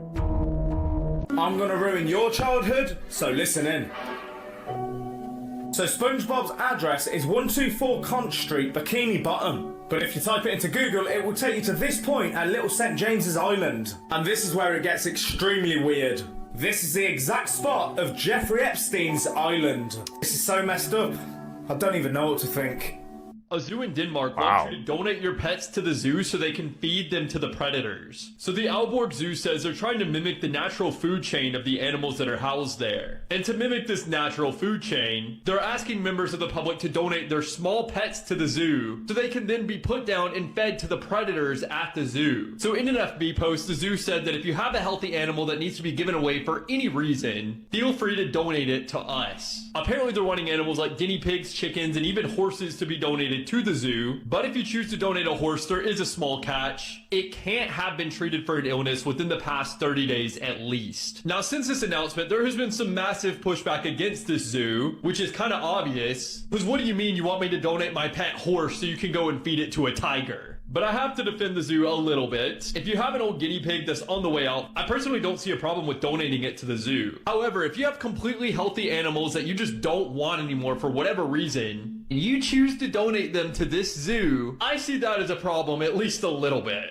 Were people still alive give them up inside for of the adoption. Titanic as it sank? Well, testimony from survivors actually suggests that yes, they were. Also, I cover a lot of morbid but interesting things on this page, so you should follow along. So as the Titanic sank, we know that part of it was vertical in the water as it went down. And experts have suggested that any of the air still left inside of the ship would have traveled to the top and trapped itself inside of a bubble. Which means that if people were trapped in that part of the ship, they could have survived as it was being brought down to the bottom of the ocean. But what's interesting is that the night it sank, some of the survivors said that 15 to 20 seconds after the ship went down, they heard an explosion under the water, which some people have suggested was actually the sound of the bubble imploding, similar to how the Titan submersible imploded. Basically, at a certain point, the ship would have gotten to a depth where the pressure on the outside was more than the pressure on the inside, and it would have crushed it. However, some experts say this is not possible. The ship was not sealed like the submersible was sealed, and therefore it could not have imploded that way. Regardless, we know that everyone who was left on that ship that night suffered a horrible fate, and if you're interested in more morbidly but interesting content, make sure to follow along. The oldest baby in the world was just born, and even though it's just a few days old, it's already older than you and me. So back in the 90s, a baby in Ohio was frozen as an embryo. Well, just a few days ago, that embryo was born and is now a full-on baby. Now, the parents of this baby are 34 and 35, and the baby is technically 30 years old since it was frozen all the way back in 1994. So that means that the baby is only a few years younger than the parents. Technically speaking, if the baby wasn't frozen and it was born back in 1994, then the parents of this baby and the baby would have possibly spent a year or two at the same school together. Now, since the original woman who froze her embryos never exactly gave birth to this baby, the baby has 2 adopted parents right now, but the actual mother of the baby, the one whose embryos were frozen, is going to eventually get to meet this baby that has been in the works for 30 years. And she actually has a child who is 30 years old. So that child and this baby are siblings that are the same age, even though they have a 30-year age gap between them. Dirty history facts that school refuses to teach you. In ancient Greece, large peepees were a sign that someone was stupid or foolish, which is why so many statues like this one are depicted with a small one because it was a sign of intellect. Benjamin Franklin had a MILF fetish. Benjamin Franklin actually wrote a letter to a boy saying that older women were better because they're more experienced, and in that he said, while the face wrinkles, the other parts do not. In 17th century Europe, it was common practice for nannies to give a handy to a younger teenage boy in order to help him fall asleep. She is responsible for the deaths of more people than the average serial killer. Ilse Koch and her husband Karl were responsible for the management and construction of the Buchenwald concentration camp in Germany. With this power, she enjoyed causing suffering. She and her husband created a rule that if any prisoner were to look at her directly, they would be executed on the spot. Because of this, she started to ride a horse through the concentration camp, dressed in very revealing clothing that was tight with very low cleavage, just so she could say, somebody looked at me, and she could have them executed. Meanwhile, people were probably looking at her because she looked crazy, but she also carried a whip and she would just hit people at random. Then when husband Karl was away, witnesses reported she would command officers to bring a selection of male soldiers to her mansion that was on site at the camp, then force them to remove their clothing and then lie in front of them in lingerie. If any of them looked at her or showed any signs of being excited, she would also have them executed. It just gets worse from here. She also insisted on having only teenage boys be her servants in her home, and each morning she would lay in bed in her nightgown and have them bring her breakfast, just so she could say, you looked at me, have them taken care of. Over time, she became bored with this game. This suffering so boring. So she creates a new hobby. One day she's riding through camp again on her horse, whipping people at random, when she notices that one of the prisoners has a tattoo. This prompts her to go to the camp's doctor so she could pressure him to start a new experiment, to see if there's any connection between tattoos and criminal behavior. A German inmate gave the testimony that all prisoners with tattoos had to report to the dispensary. Once the prisoners were examined, the ones with the most artistic tattoos were then killed, with lethal injection. Ultimately, there was over 800 prisoners that went through this, just so the desired pieces of skin with tattoos could be skinned off their bodies and preserved. She would then decorate with the preserved skin, and also use it to make lampshades. I also read that she used the skin to cover books, and to make gloves. She would also give out these pieces of skin as gifts. In 1942, Ilse and her husband were taken to court for misusing camp funds, but also for not following protocol with prisoners. You know it's bad when the Nazis themselves, even at the time, said, you took it too far. For more horrific history, please subscribe to my YouTube channel as we unbox more of these cases. That was a disturbing case. Maybe an unpopular opinion, but I'm sure you would notice if you had the bodies of your 3 dead best friends in your back garden. It was the 7th of January in Kansas City, Missouri, when 3 friends went to another friend's house to watch a football game. The men were Clayton McGeeney, Ricky Johnson, and David Harrington, and the friend they went to see was Jordan Willis. The guys regularly hung out. They were literally best friends, and they were really excited for the Kansas City Chiefs game because, as you can see, they were all big fans. Ricky was a father of 3 and loved spending time with his kids. He loved nothing more. Clayton was described as a great person by loved ones, and David was a really lovely guy. He was actually a Little League baseball coach. It was actually David's mom, Jennifer, that started to get really worried because after he went over to the house, she just didn't hear of him for days. Maybe it would have been normal for a few hours, but yeah, not full days with no communication. And it was very weird because all 3 men stopped communicating at the exact same time and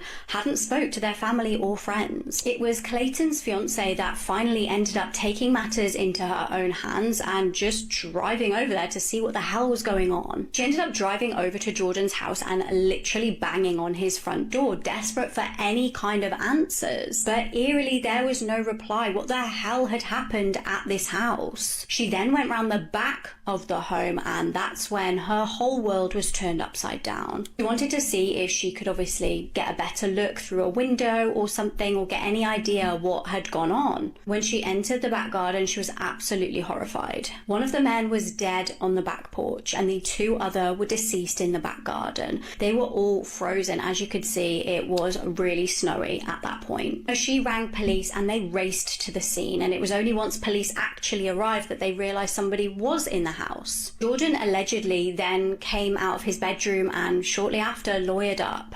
He initially claimed that he had no idea that those bodies were there. He initially stated he didn't usually use the back door, he just used the front door, so he had no idea that the bodies were in the garden. However, the men's cars were still parked at the house, so I feel like that makes absolutely no sense in my opinion. It's also alleged that multiple people had tried to call this Jordan and ask where on earth their loved ones were, and he was just not answering. Police originally ruled out foul play and stated that this guy had no motive to want to hurt his friends. However, things have changed. Jordan was fairly recently arrested along with another man.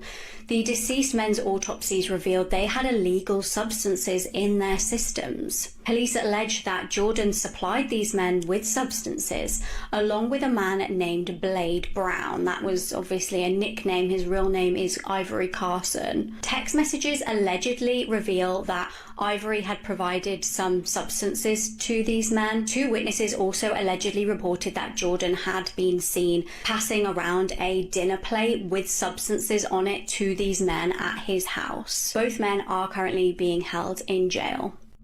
It's crazy, man. You just going over to a friend's house to watch the football game. Something like that could happen, man. Gotta be safe out here, seekers.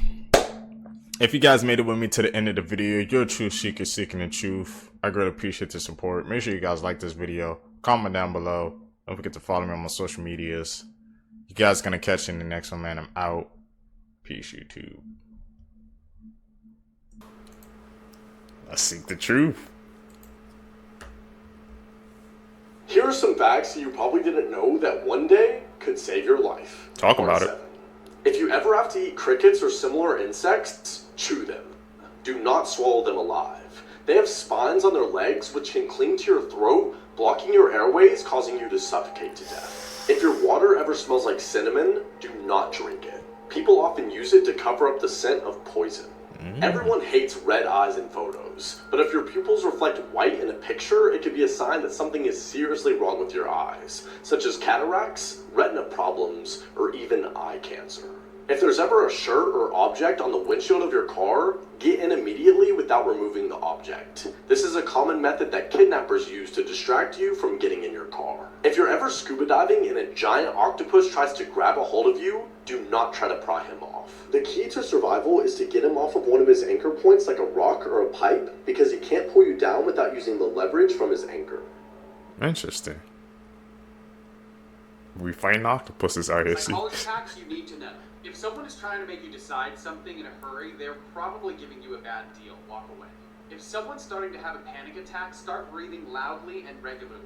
The person that is panicking will subconsciously start breathing with you. When someone in a group of people laughs, they tend to look at the person that they like the most. Nervousness and excitement have the same body reaction, so if you're nervous for a speech, try to convince yourself that you're actually excited. If you can get someone to contribute the idea, they are more likely to accept it. If you think someone is watching you, fake a yawn and then watch them. If you whisper to someone, it's likely that they'll whisper back, even when they have no reason to keep their voice down. Follow for more. Really whispering? That helps? Weird facts about the world, part 1. It snows in the Sahara Desert. Coca-Cola does not exist in only 2 countries.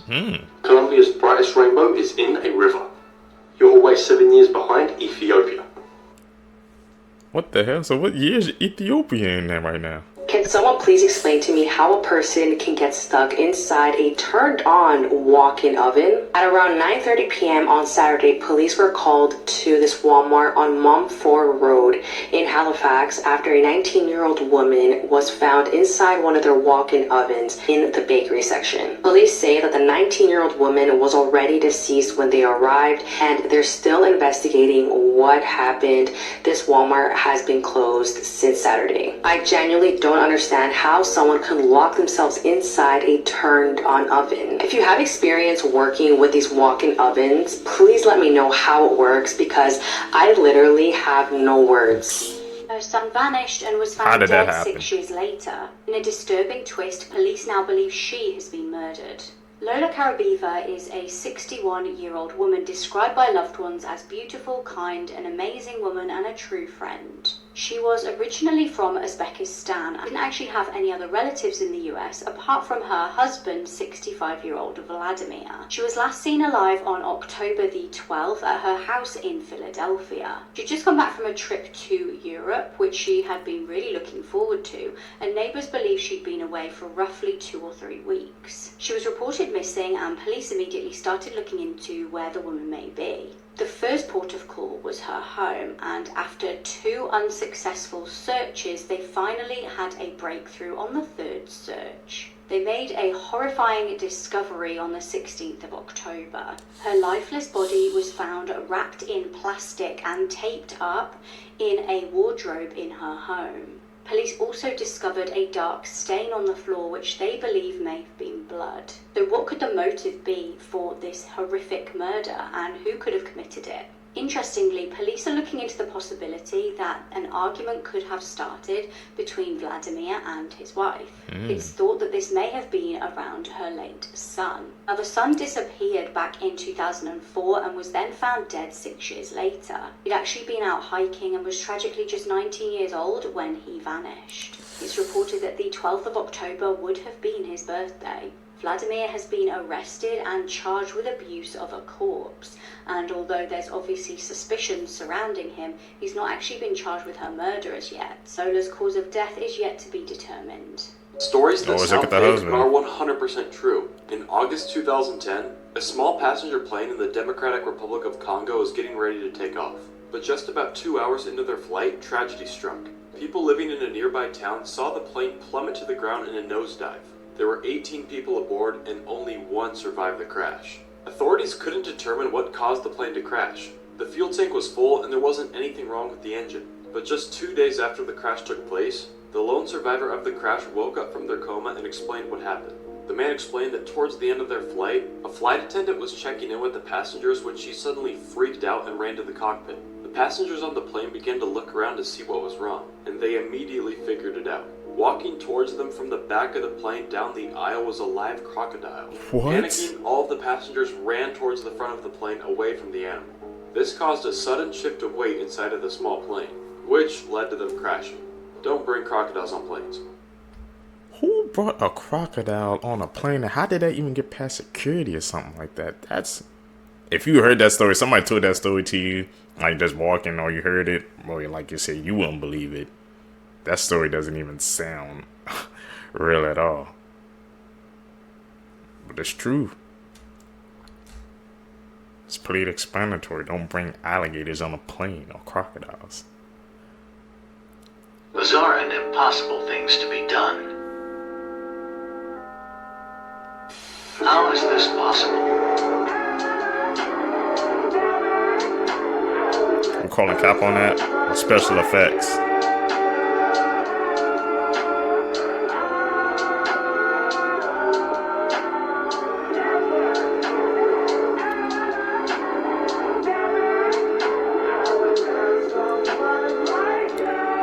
Is he wearing wires?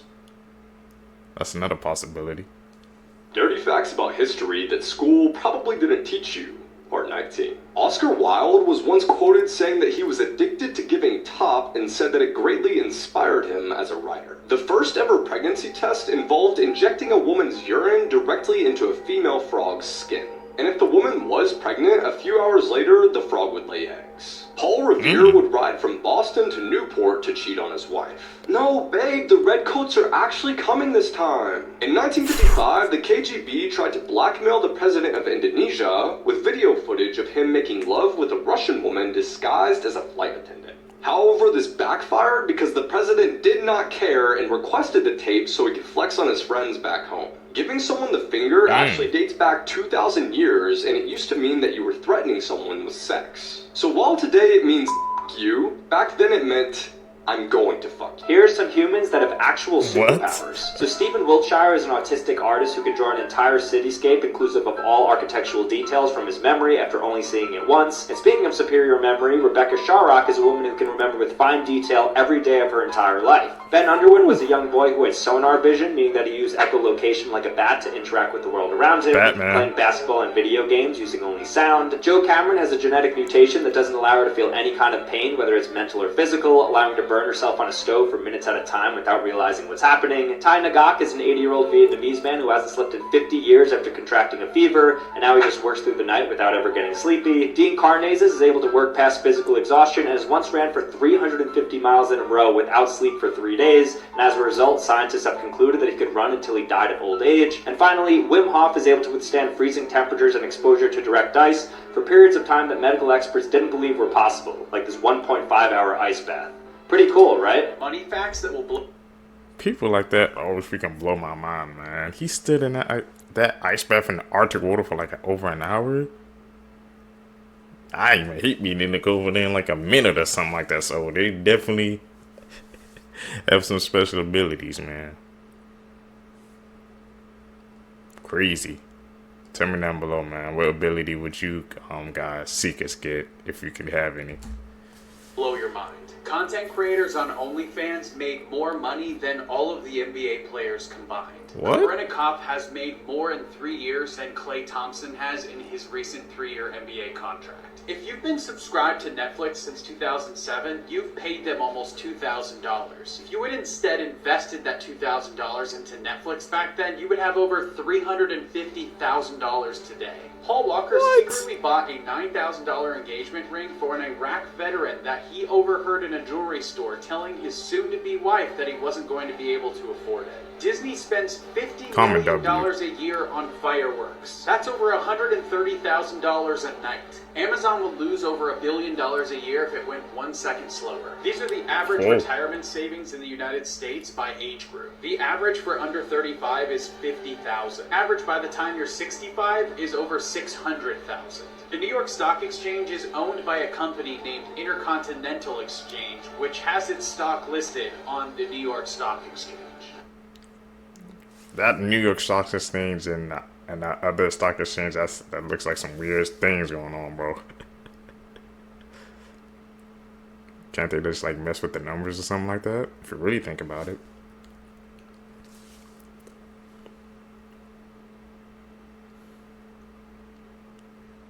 That's an edit. Call them out, Seekers. This is the age of consent in every country. So the highest age of consent goes to Bahrain at 21, followed by Nepal and South Korea at 20. India, Turkey, Vietnam, Argentina, and Egypt are some countries that place it right at 18, while Mexico, Ireland, and Cyprus have it marked at 17. A majority of countries have it at 16, including Canada, Russia, South Africa, Australia, Spain, Norway, and most of the United States. Inching a bit lower to 15, we have a lot of European countries, as well as Thailand, Costa Rica, and North Korea. 14 brings us to China, Bangladesh, Germany, Italy, Portugal, Brazil, and Colombia. 13 is actually the age of consent in Japan, Niger, and Burkina Faso. The Philippines and Angola have it set right at 12. And the lowest age of consent of them all is Nigeria at just 11 years old. But some countries like Yemen, Pakistan, and Iran, there's no age of consent and you just need to be married. How old were you when you realized That's insane. you've been drinking beer wrong your entire life? You were supposed to drink it warm. I know, I was shocked when I came to find this out. Warm? How warm? Well, it turns out most formulations of beer recipes, they're made to be enjoyed at cellar temperature. What's cellar temperature? Between 50 and 55 degrees Fahrenheit. So, okay, not too cold, but not warm. Well, there's more. Prepare to be blown away. The best beer manufacturers will actually recommend that you drink their beer room temperature, because their beer is so good that any temperature really you can enjoy it, but at room temperature you really get the full flavor and notes of the beer. And then here's the shocking one. The cold beer phenomenon, as in when everyone started chilling their beers to 41 degrees, 40 degrees, That was because there was a lot of bad beer, and cold beer makes bad beer taste decent. Ooh. I know. Do with that information as you see fit. And if you made it this far into the video, comment down, I love tacos!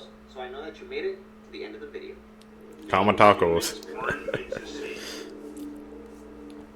Island of Tafiti. Isn't that in Mulana or something like that? That Disney movie. In real life. They just brought it to life with animation.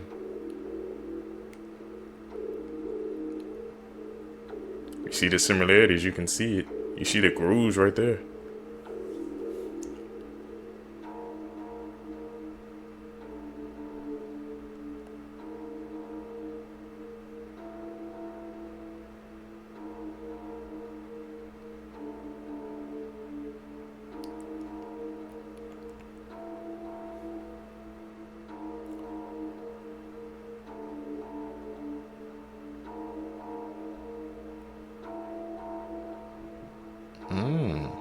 Facts that will mess with your perception of time. Betty White is actually older than sliced bread. By the time women were allowed to vote in Switzerland, NASA had already been driving a buggy on the moon. Karl Marx, the creator of communism, wrote a letter to Abraham Lincoln congratulating him on his re-election. Oxford University existed for hundreds of years before the founding of the Aztec Empire. The fax machine was invented the same year the first wagon crossed the Oregon Trail.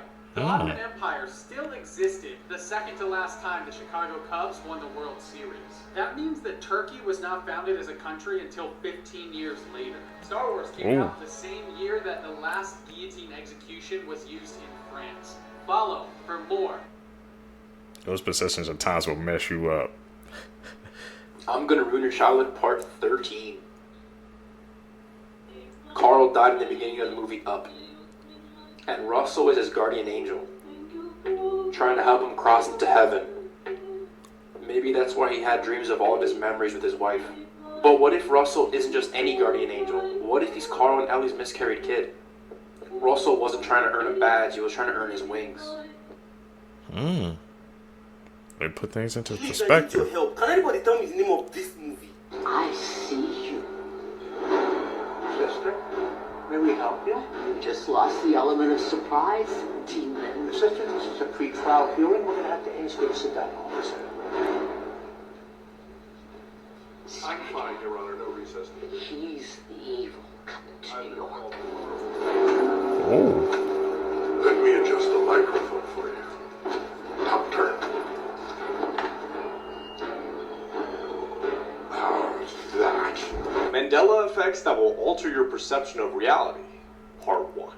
Many iPhone users recall there being a robber emoji with a beanie, a black and white striped shirt, and a money bag thrown over his shoulder. Yeah. However, this emoji never existed.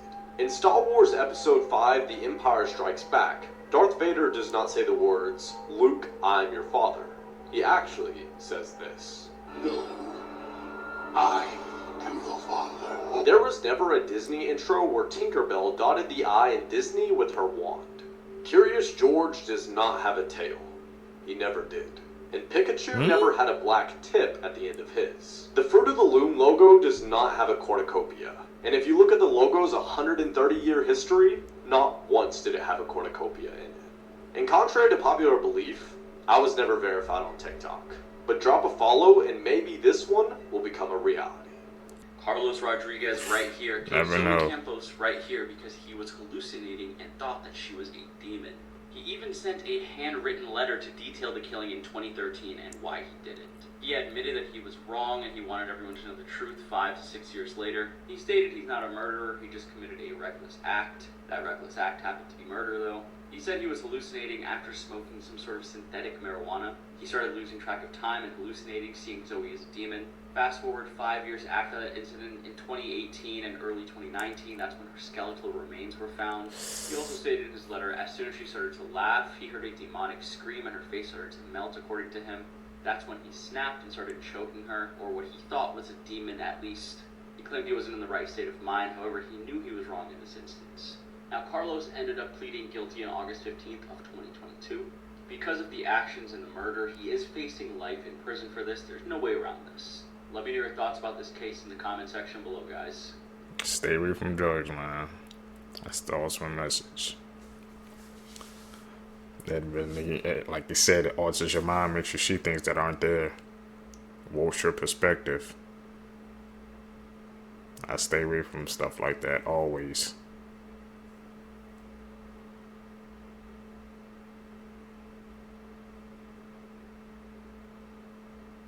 This is a good one. Let's talk about Wrinkles the Clown. Wrinkles is a clown based in Florida, and you can hire him to scare your misbehaving children. And there's even still an active phone number you can call, and you'll get sent to his voicemail to leave a request. The problem arose when he started showing up randomly all across Florida.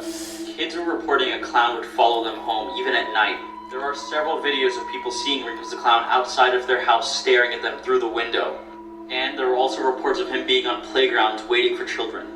This was all just so he could scare them. They even made a whole movie based on this clown because it was so terrifying. Let me know what you guys think about Wrinkles the Clown in the comment section. Clowns are creepy, bro.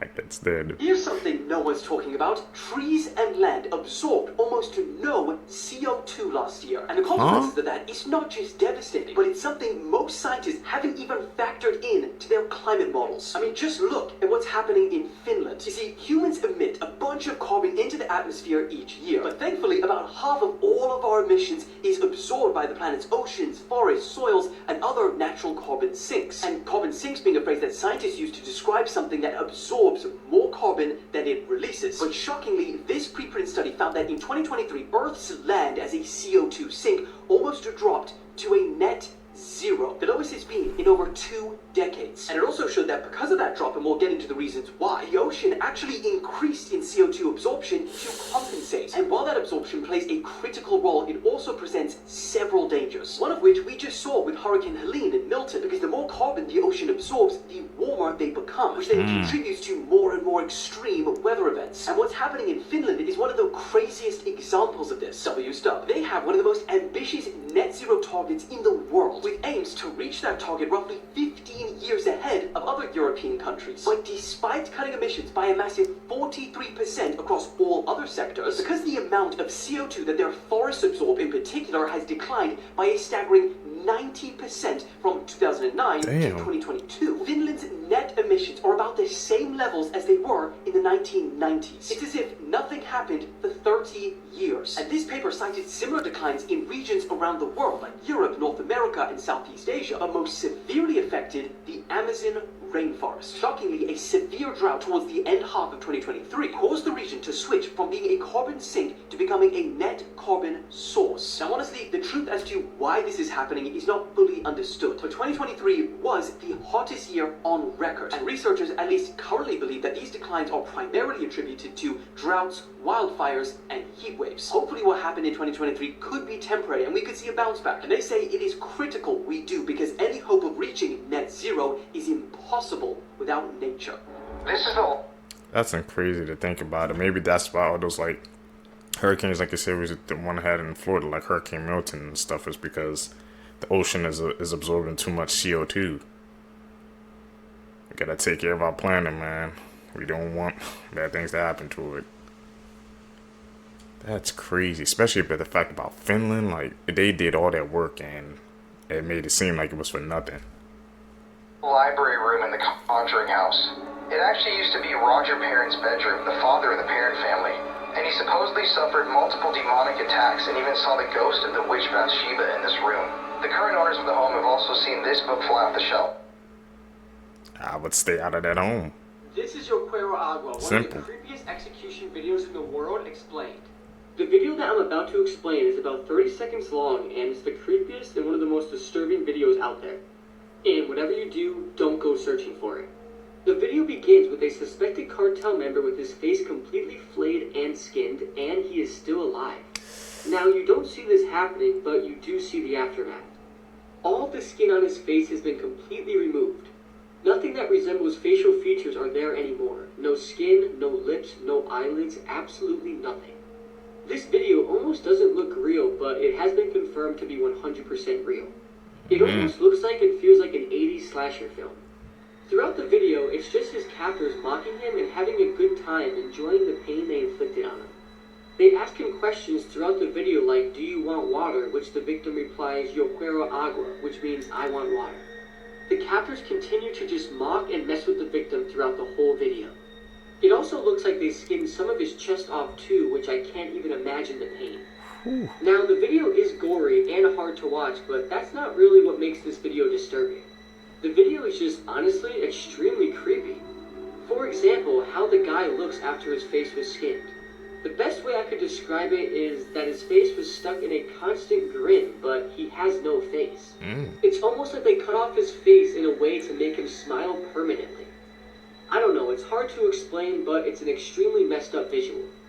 Also, the way the victim sounds while he's talking to his captors is also extremely disturbing. His voice is just so raspy and it almost sounds demonic and not human at all. Now, we all know the video Funky Town, and people who saw Funky Town compare this video to it all the time. Now, it's not Funky Town disturbing, but it is extremely disturbing. All in all, it isn't a pleasant video to look at or watch, and I urge you to never ever go searching for it. I don't. His descriptions are freaking vivid enough in my mind. I don't need to see that.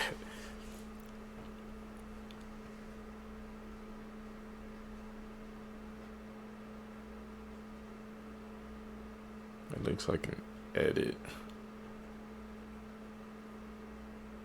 That's an edit. We see him, bro. We see through the fake. Girls went hiking in Panama, disappeared, and left behind their camera with disturbing photos. Chris Kremers and Lisanne Froon were students from the Netherlands, and they spent about 6 months planning their trip to Panama that was supposed to serve as part vacation and part service trip.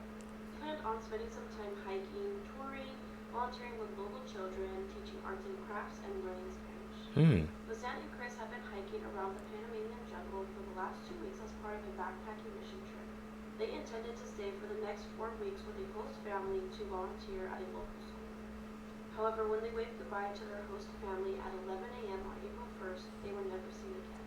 The girls had wrote on a Facebook post that they were going to tour a local village and they were having brunch with 2 Dutchmen before embarking on their hiking journey. On the night of April 1st, the host family noticed that there was something wrong. Their dog had returned safe and sound, but the girls were nowhere to be found. The host family looked around the area of their home, but decided to wait until the morning to alert authorities. The next morning, Lisanne and Chris missed an appointment with a local tour guide, and this prompted the host family to alert the authorities. By April 6th, the girls were still missing, and their families ended up flying to Panama, bringing detectives with them from the Netherlands. Along with local police and dog units, they searched the forest for 10 days. Days turned into weeks, and after 10 weeks, there was still no sign of Lisanne or Chris. As police were slowing their search efforts, a woman turned in a blue backpack to authorities, claiming to have found it near the banks of the river. Inside of the backpack, they found 2 sunglasses, 2 bras, a water bottle, $83, and Lisanne's passport. Also inside, most importantly, they found Lisanne's camera and both of their cell phones. Police immediately began investigating the camera and cell phones and came up with some disturbing evidence. The phones had remained in service about 10 days after the girls had gone missing. As they were looking at the phones, there was about 77 separate times they tried to call the police. Damn. And with these call logs, they were able to come up with a time frame of how long these girls were in the forest. It seemed like all of these calls were not going through since they were in the forest, but only one of them went through, but after 2 seconds, it disconnected. As police were looking at the camera, nothing seemed out of the ordinary. The first photo was of Lisanne and Chris as they were starting their hike for the day. But as the photos progressed, it became more worrisome. There was a photo taken on April 8th between 1 to 4 a.m., and it was showing the girls' belongings spread out on a rock. There was plastic bags, candy wrappers, and most importantly, there was a photo of the back of Chris's head, and there was blood leaking from her temple. Police were investigating where the backpack was found, and they discovered Chris's clothes neatly folded near the edge of the river. About 2 months later, in that same area, a pelvic bone and a foot were found in a booth. And soon after that, the bones of the 2 girls were discovered. As investigators were looking at the bones, they were looking at Lisanne's bone, and it looked like they had decomposed naturally. There was still some flesh attached to them. But for Chris's bones, they looked stark white as if they had been bleached. questioned the locals, tour guides, and hikers in that area, but no one seemed to know what had happened to those girls, and there was not enough evidence to determine the cause of death. To this day, the disappearance and deaths of Lisanne and Chris... Amazing things you have never seen before. This is a maned wolf. It's one of the rarest animals in the world, and it's pretty terrifying. This is Vanta Black. It's the darkest material in the world and can make 3D objects look like 2D ones. This is one of the rarest and most terrifying parasites in the world. This evil parasite steals the fish's tongue and then takes its place. I never knew these existed. This is a brick road laying machine. If you look closely, you'll realize that this isn't 4 different pictures. This is one single picture. This is insane. This airport has a road going through it. And this is actually more colors than you've ever seen in your life. This is exactly 1 million colors. How? That last one, cat. If you have one of these in your home, then you need to know this new chilling theory. TikTokers have claimed these new viral furry labubus carry demonic energy, rumoured to be inspired by the demon Pazuzu. But Hotmart insists they're based on a children's book. Labubu owners have now taken to blessing their dolls with holy water to banish any evil the new toys may hold. This truck driver... I've been seeing those little boo-boo dolls. They've been going viral recently. Any of the seekers got them? Any of those claims are true? took the life of 5 people because he was distracted on TikTok. On the morning of January 12, 2023, 36-year-old Danny Tyner was driving on Interstate 10 in Arizona when he drove his tractor trailer in to stop the traffic. This scene is so difficult to look at, but basically his truck sandwiched 2 other cars with another big truck at the front. These are the 5 victims that lost their lives on that day, and when Danny was asked what happened, he said that he looked down for a couple of seconds because he got a notification on his work tablet, and when he looked back up, there was not enough time to brake. But that wasn't true. When his phone was analyzed, it showed that he was actively using TikTok when the crash happened. Now, what I found disturbing was that during his interaction with police, he didn't seem too fazed. He was eventually charged with manslaughter and was sentenced to 4.5 years in prison for each count of negligent homicide, which totaled to 22.5 years. Don't use your phone when you're driving, man. Especially TikTok. You're just scrolling. 3 incredible historic photos that 99% of people don't know about. Number 3. A boy fell into a zoo enclosure and a gorilla took care of him. This snapshot was taken in 1996 and featured Binti Jua, an 8-year-old Western lowland female gorilla. Although gorillas are generally regarded as dangerous creatures, when a 3-year-old boy fell into her enclosure, Binti Jua took care of the child. Astonishingly, the child had managed to climb and fall 23 feet into the gorilla's habitat. Number 2. Stray dogs protected and nourished this abandoned baby. I like to believe that the 3 street dogs in this photo appear to be smiling at the camera. This snapshot, taken in 1996, shows a newborn girl who had been abandoned in a trash bin near Kolkata, India. These 3 friendly dogs came across the baby and took care of her for about 2 days. The 4-legged friends even tried to feed the newborn. Number 1. A Native American Olympian has his shoes stolen just before his race. In the photo, we see Native American athlete Jim Thorpe in 1912. Someone had just stolen his running shoes right before his Olympic track and field events. Instead of letting this unfair play deter him, he rummaged through trash bins and found a pair of mismatched shoes, which we see in the photo. This did not prevent him from winning 2 Olympic gold medals on the same day.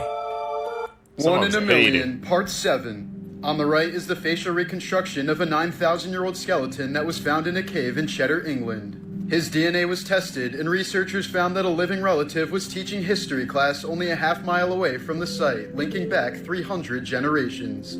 Out of the 40,000 windows within the Twin Towers, only 1 of them survived 9/11. It's believed to have come from the 82nd floor of the South Tower, one of the 9 floors that was struck by the second plane. The first person to die during the construction of the Hoover Dam was surveyor J.G. Tierney on December 20th, 1922. On the same exact day, 14 years later, the last person died. It was J.G.'s son, Patrick Tierney. Uncombable hair syndrome is an extremely rare condition that literally makes the hair impossible to comb. It currently affects less than 100 people across the globe. A married couple from China discovered that they were in the same photograph as teenagers more than a decade before they even met. On July 4th, 1826, President John Adams' last words before dying were, "Thomas Jefferson survives." But little did he know, President Jefferson had died just hours earlier that same exact day. Not to mention it was exactly 50 years after the Declaration of Independence was passed. That was eerie. Horses are much bigger than people, so naturally they just have a lot more blood than we do. So whenever horses get nosebleeds, it ends up looking like a whole crime scene. So one of the only reasons we know how many people died in the Titanic are the shoes that are laying on the ocean floor. Some are pretty cool, others are kind of depressing. And the reason we count the shoes instead of, bones is because when the Titanic hit the floor, all the corpses kind of just scattered and the fish ate the corpses, but the fish couldn't eat the shoes. If you ever decide to go climb Mount Everest, I hope that you remember that the crevices in the ice are V-shaped, which means if you were to ever accidentally fall down one, you more than likely wouldn't die instantly. Your body heat would melt the ice around you, causing you to slip further and further down until your chest couldn't expand enough to breathe. So make sure you bring a friend just as crazy as you to help get you out. I ain't never gonna Mount Everest. Cross that off the list. Car when a brick came flying towards her.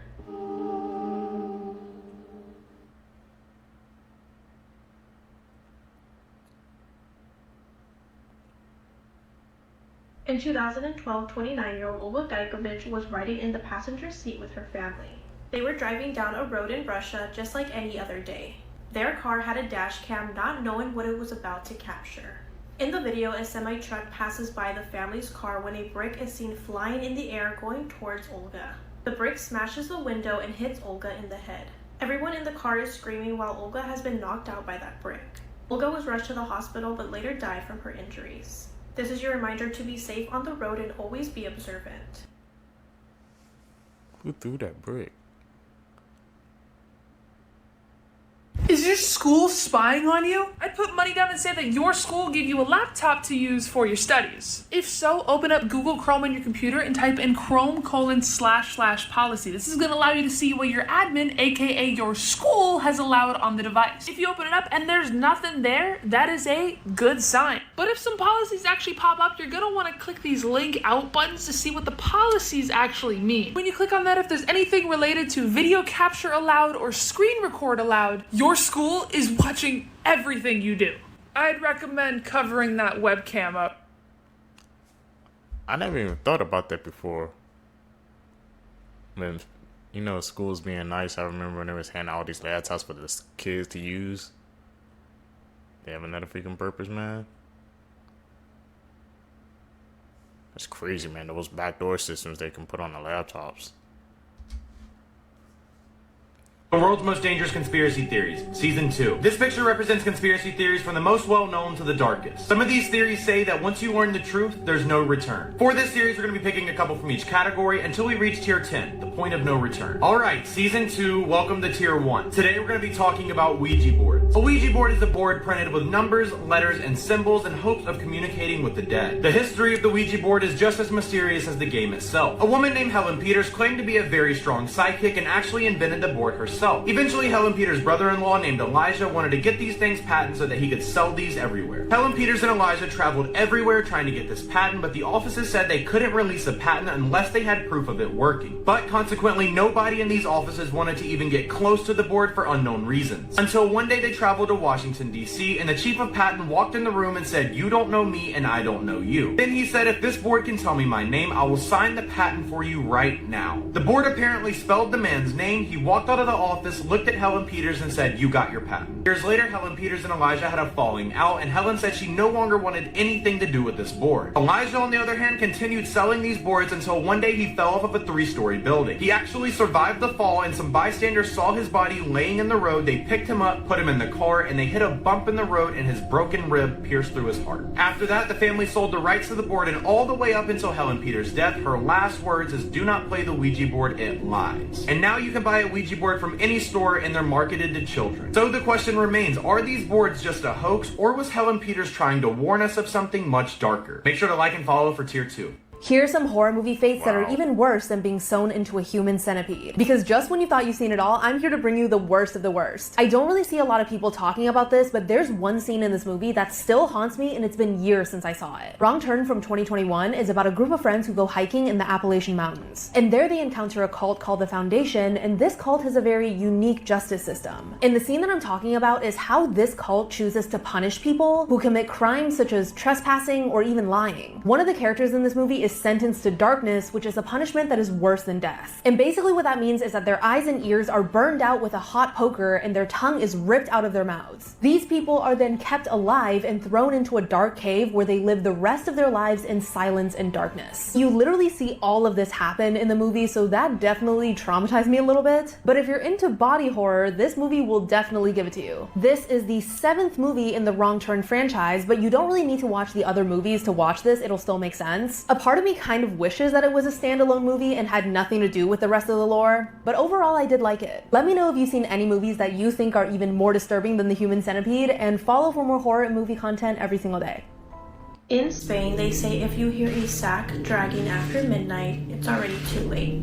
El hombre del saco, also known as the sack man, is known as an old man who carries his sack around and kidnaps children. He is ugly, skinny, and eats the children he kidnaps. But don't worry, this only happens to children who misbehave. In 1910 in Spain, some believed that drinking the blood of a child and taking their body fat and putting it onto another person's body would cure tuberculosis. There was a man named Francisco Ortega, and he had just been diagnosed with tuberculosis, and he was desperate to find a cure. He went to see a healer named Augustina Rodriguez, and she sent him to a man named Francisco Leona, who was a barber and a healer. The man told him he could cure him for 3,000 reales, which would be equivalent to $13,000 today. Francisco then went to Augustina's son, Julio, and told him that in order to find a cure, they needed to find a child. On June 27th of 1910, Francisco used chloroform on 7-year-old Bernardo Gonzalez Barra and placed him in a sack. He was then taken out of the sack and stabbed. Francisco then mixed Bernardo's blood with sugar and drank it. Bernardo was alive for all of this, and eventually he was taken to a place called Las Posicas, and his skull was smashed with a rock. Bernardo's body fat was then removed so they could use it on Francisco's body. Once they were done, they hid Bernardo's body in a crevice with herbs and stones. Once Julio found out that he wasn't going to be paid for any of this, he went to the authorities and told them that he found the body of a small child while he went bird chasing. Once authorities arrived, they took Francisco Leona, the healer, into custody. During trial, all 3 men got in trouble and received death sentences. Since then, many have been afraid of encountering El hombre del saco. This is a test to see if you have healthy eyes. If you pass all 5 levels, your vision is perfect. All you have to do is pick 1 out of the 10 colors that is different from the rest. Starting off easy, you can clearly see that number 7 is lighter than the rest of them. 97% of people pass this stage, but it's about to get way harder. Okay, let's move on to medium. This one is a little more difficult and will require a little more attention. The correct answer is 2. Level advanced is even harder. Only 30% of people make it past this stage, so really focus and you'll see that the correct answer is 4. Superhuman. This level is really going to test your vision, and I know these look identical, but if you look closely, number 4 is slightly different. And the final level, impossible. 92% of people failed this level, and the answer is 10. Were you right? Comment below. I think you kinda got it. 3 paranormal and mysterious right. stories that will give you goosebumps. Number 3. In the 19th century, in the town of Amherst in Nova Scotia, a chilling and terrifying tale took root. Esther Cox, an ordinary-looking young woman, claimed to be tormented day and night by poltergeists. The spirits that haunted her moved objects, slammed doors, and scratched her. Despite thorough investigations and numerous accounts of this chilling haunting, the enigma was never solved. The mystery remains obscure, weaving a web of intrigue through the decades. Number 2. In 1809, an autumn chill takes hold of Europe. Benjamin Bathurst, a renowned British diplomat, is en route to England after a vital mission in Austria. On the way back, Benjamin takes a stop at an inn, where he mysteriously disappears. Despite intense searches, there is no trace of him. No one in the inn saw him leave his room. His shoes and belongings are still there, but there's no trace of Benjamin. To this day, his fate remains shrouded in mystery. Number 1. The legend of Ben Sublet, a tormented miner, who allegedly discovered an evil gold vein of immense value that could fill the coffers of several kingdoms. However, the location of this mine remains an oppressive mystery. Skeptics question the existence of this colossal wealth, supposedly hidden in the gloomy Guadalupe Mountains of Texas. Is Sublet's insidious treasure, a specter of gold and desolation, still waiting in the dark depths, ready to bewitch the intrepid who tries to unearth it? This is the disturbing moment this woman laughed in court after she took this 3-year-old's life in a random attack. On June 3rd, police received numerous phone calls about a stabbing at a grocery store parking lot in Ohio. At around 3 p.m. on this day, 38-year-old Margot Wood was loading groceries into her car while her 3-year-old son Julian sat in his car seat. That's when 32-year-old Bianca Ellis entered the car and began stabbing the little boy. When Margot noticed, she tried to stop the attacker, and as a result, she was also wounded. Julian was then rushed to the hospital where he unfortunately passed away. Now, what's disturbing was that this was a random attack, and after looking at surveillance footage, the attacker was seen following the mother and the child in and out of the grocery store. Then, when Bianca was brought into court, the judge began reading out the indictment, and she was seen smiling and laughing the entire time. And after an assessment was done on Bianca, they're arguing that she has bipolar disorder and had a psychotic break, which explains why she did what she did. And this story only gets crazier. Before this incident, Bianca confessed to another murder in Bakersfield, and she even gave details of what she did with this person's body. She also warned officers that if she wasn't arrested, she was going to murder someone and eat their flesh. But none of this was taken too serious, and she was released from the mental institution, and not long after, she committed this heinous crime. She literally said what she was gonna do and they still let her go. This is the world's smallest dog. Her name is Pearl, and she's a 2-year-old Chihuahua that lives in Central Florida. Pearl stands at 3.59 inches tall and weighs 1.2 pounds. She's shorter than a popsicle stick and around the same length as a $1 bill, and she can fit in the palm of your hand. Pearl was recently awarded the Guinness World Record for being the smallest and shortest dog in the world. She's a descendant of the previous world record holder, Miracle Millie, who is 3.8 inches tall, which is just 0.2 inches taller than Pearl. Pearl's owner describes her as a calm dog who likes to go for walks and play with her toys. She also said that Pearl loves the attraction she gets for being so tiny. Wow, what the heck? World's tiniest dog. She's a descendant from the previous world's tiniest dog. That makes sense. That tracks. Y'all, this is some crazy FB news, y'all. So this little girl right here had this baby, right? Tell me why this little girl right here had been being SA'd by her biological father since she was 9 years old and had shared 3 children with this man. Now, the reason that this all popped off is because the 2-year-old was like 6 pounds. So CPS got involved and found out the 2-year-old was being malnourished.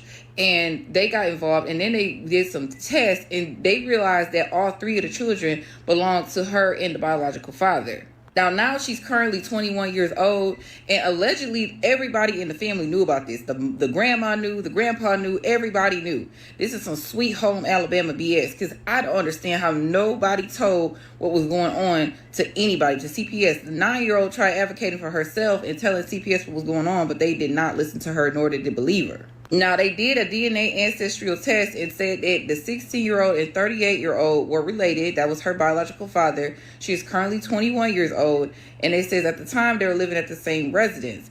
And it also says that the doctor is taking care of the 1-year-old. And that's when they realized that the 1-year-old had features that resembled ancestral DNA was like related, like they were related to one another. This is a picture of one of the children with the biological grandpa, who's also the biological father. This is another picture of the son with the grandma. Now, she knew, now I think this is the grandpa and the grandma, but they knew what was going on and they did not help their granddaughter. And this is the entire post, pause to read, of the daughter stating what happened to her and her being ready to speak out about her situation because she felt like nobody believed her. And at this point, she's saying that everybody who did believe her passed away. And I believe that was the grandma, the grandpa, but they still didn't do nothing to help her. This is some crazy stuff, but this is her now, and this is the biological grandpa and dad now. He's still free and alive, and she's saying that, yeah, I honestly feel like he should be unalive because why would you do this to your own daughter? The world's a dark place, man. That doesn't even make sense.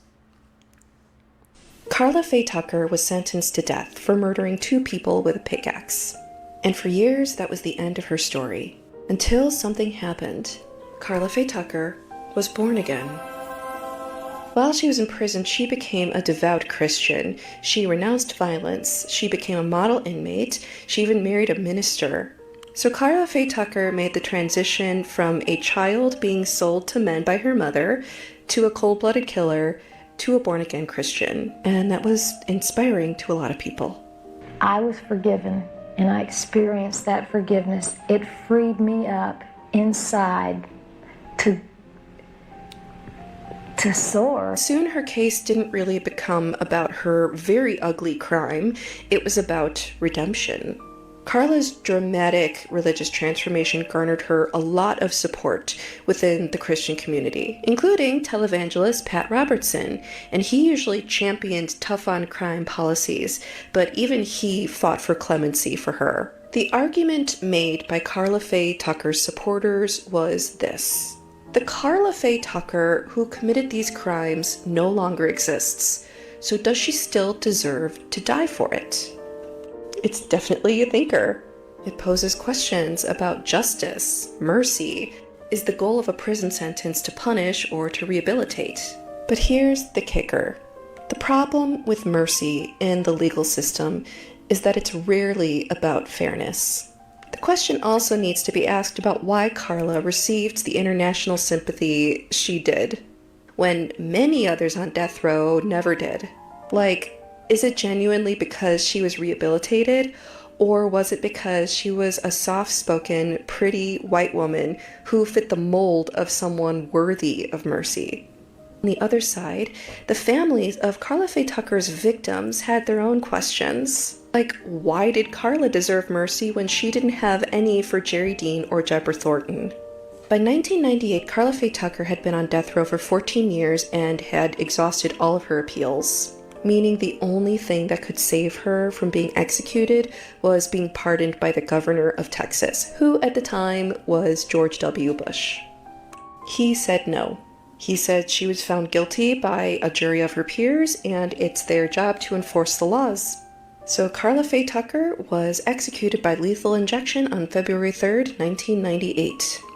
To this day, Carla Faye Tucker's case still haunts the death penalty debate. And it forces us to ask what justice is actually for. Would Carla Faye Tucker's life be better served helping other people in prison, or did she deserve to have her life ended because she brutally ended 2 other people's lives?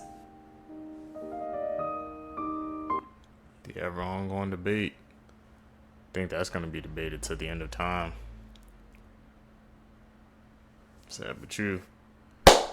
Seekers, if you guys made it with me to the end of the video, you guys are true seekers seeking the truth. I really appreciate the support. Make sure you guys leave a thumbs up in this video, comment down below, hit that post notification bell so you always get notified when I upload my next videos. You guys are going to catch you in the next one, and I'm out. Peace, YouTube.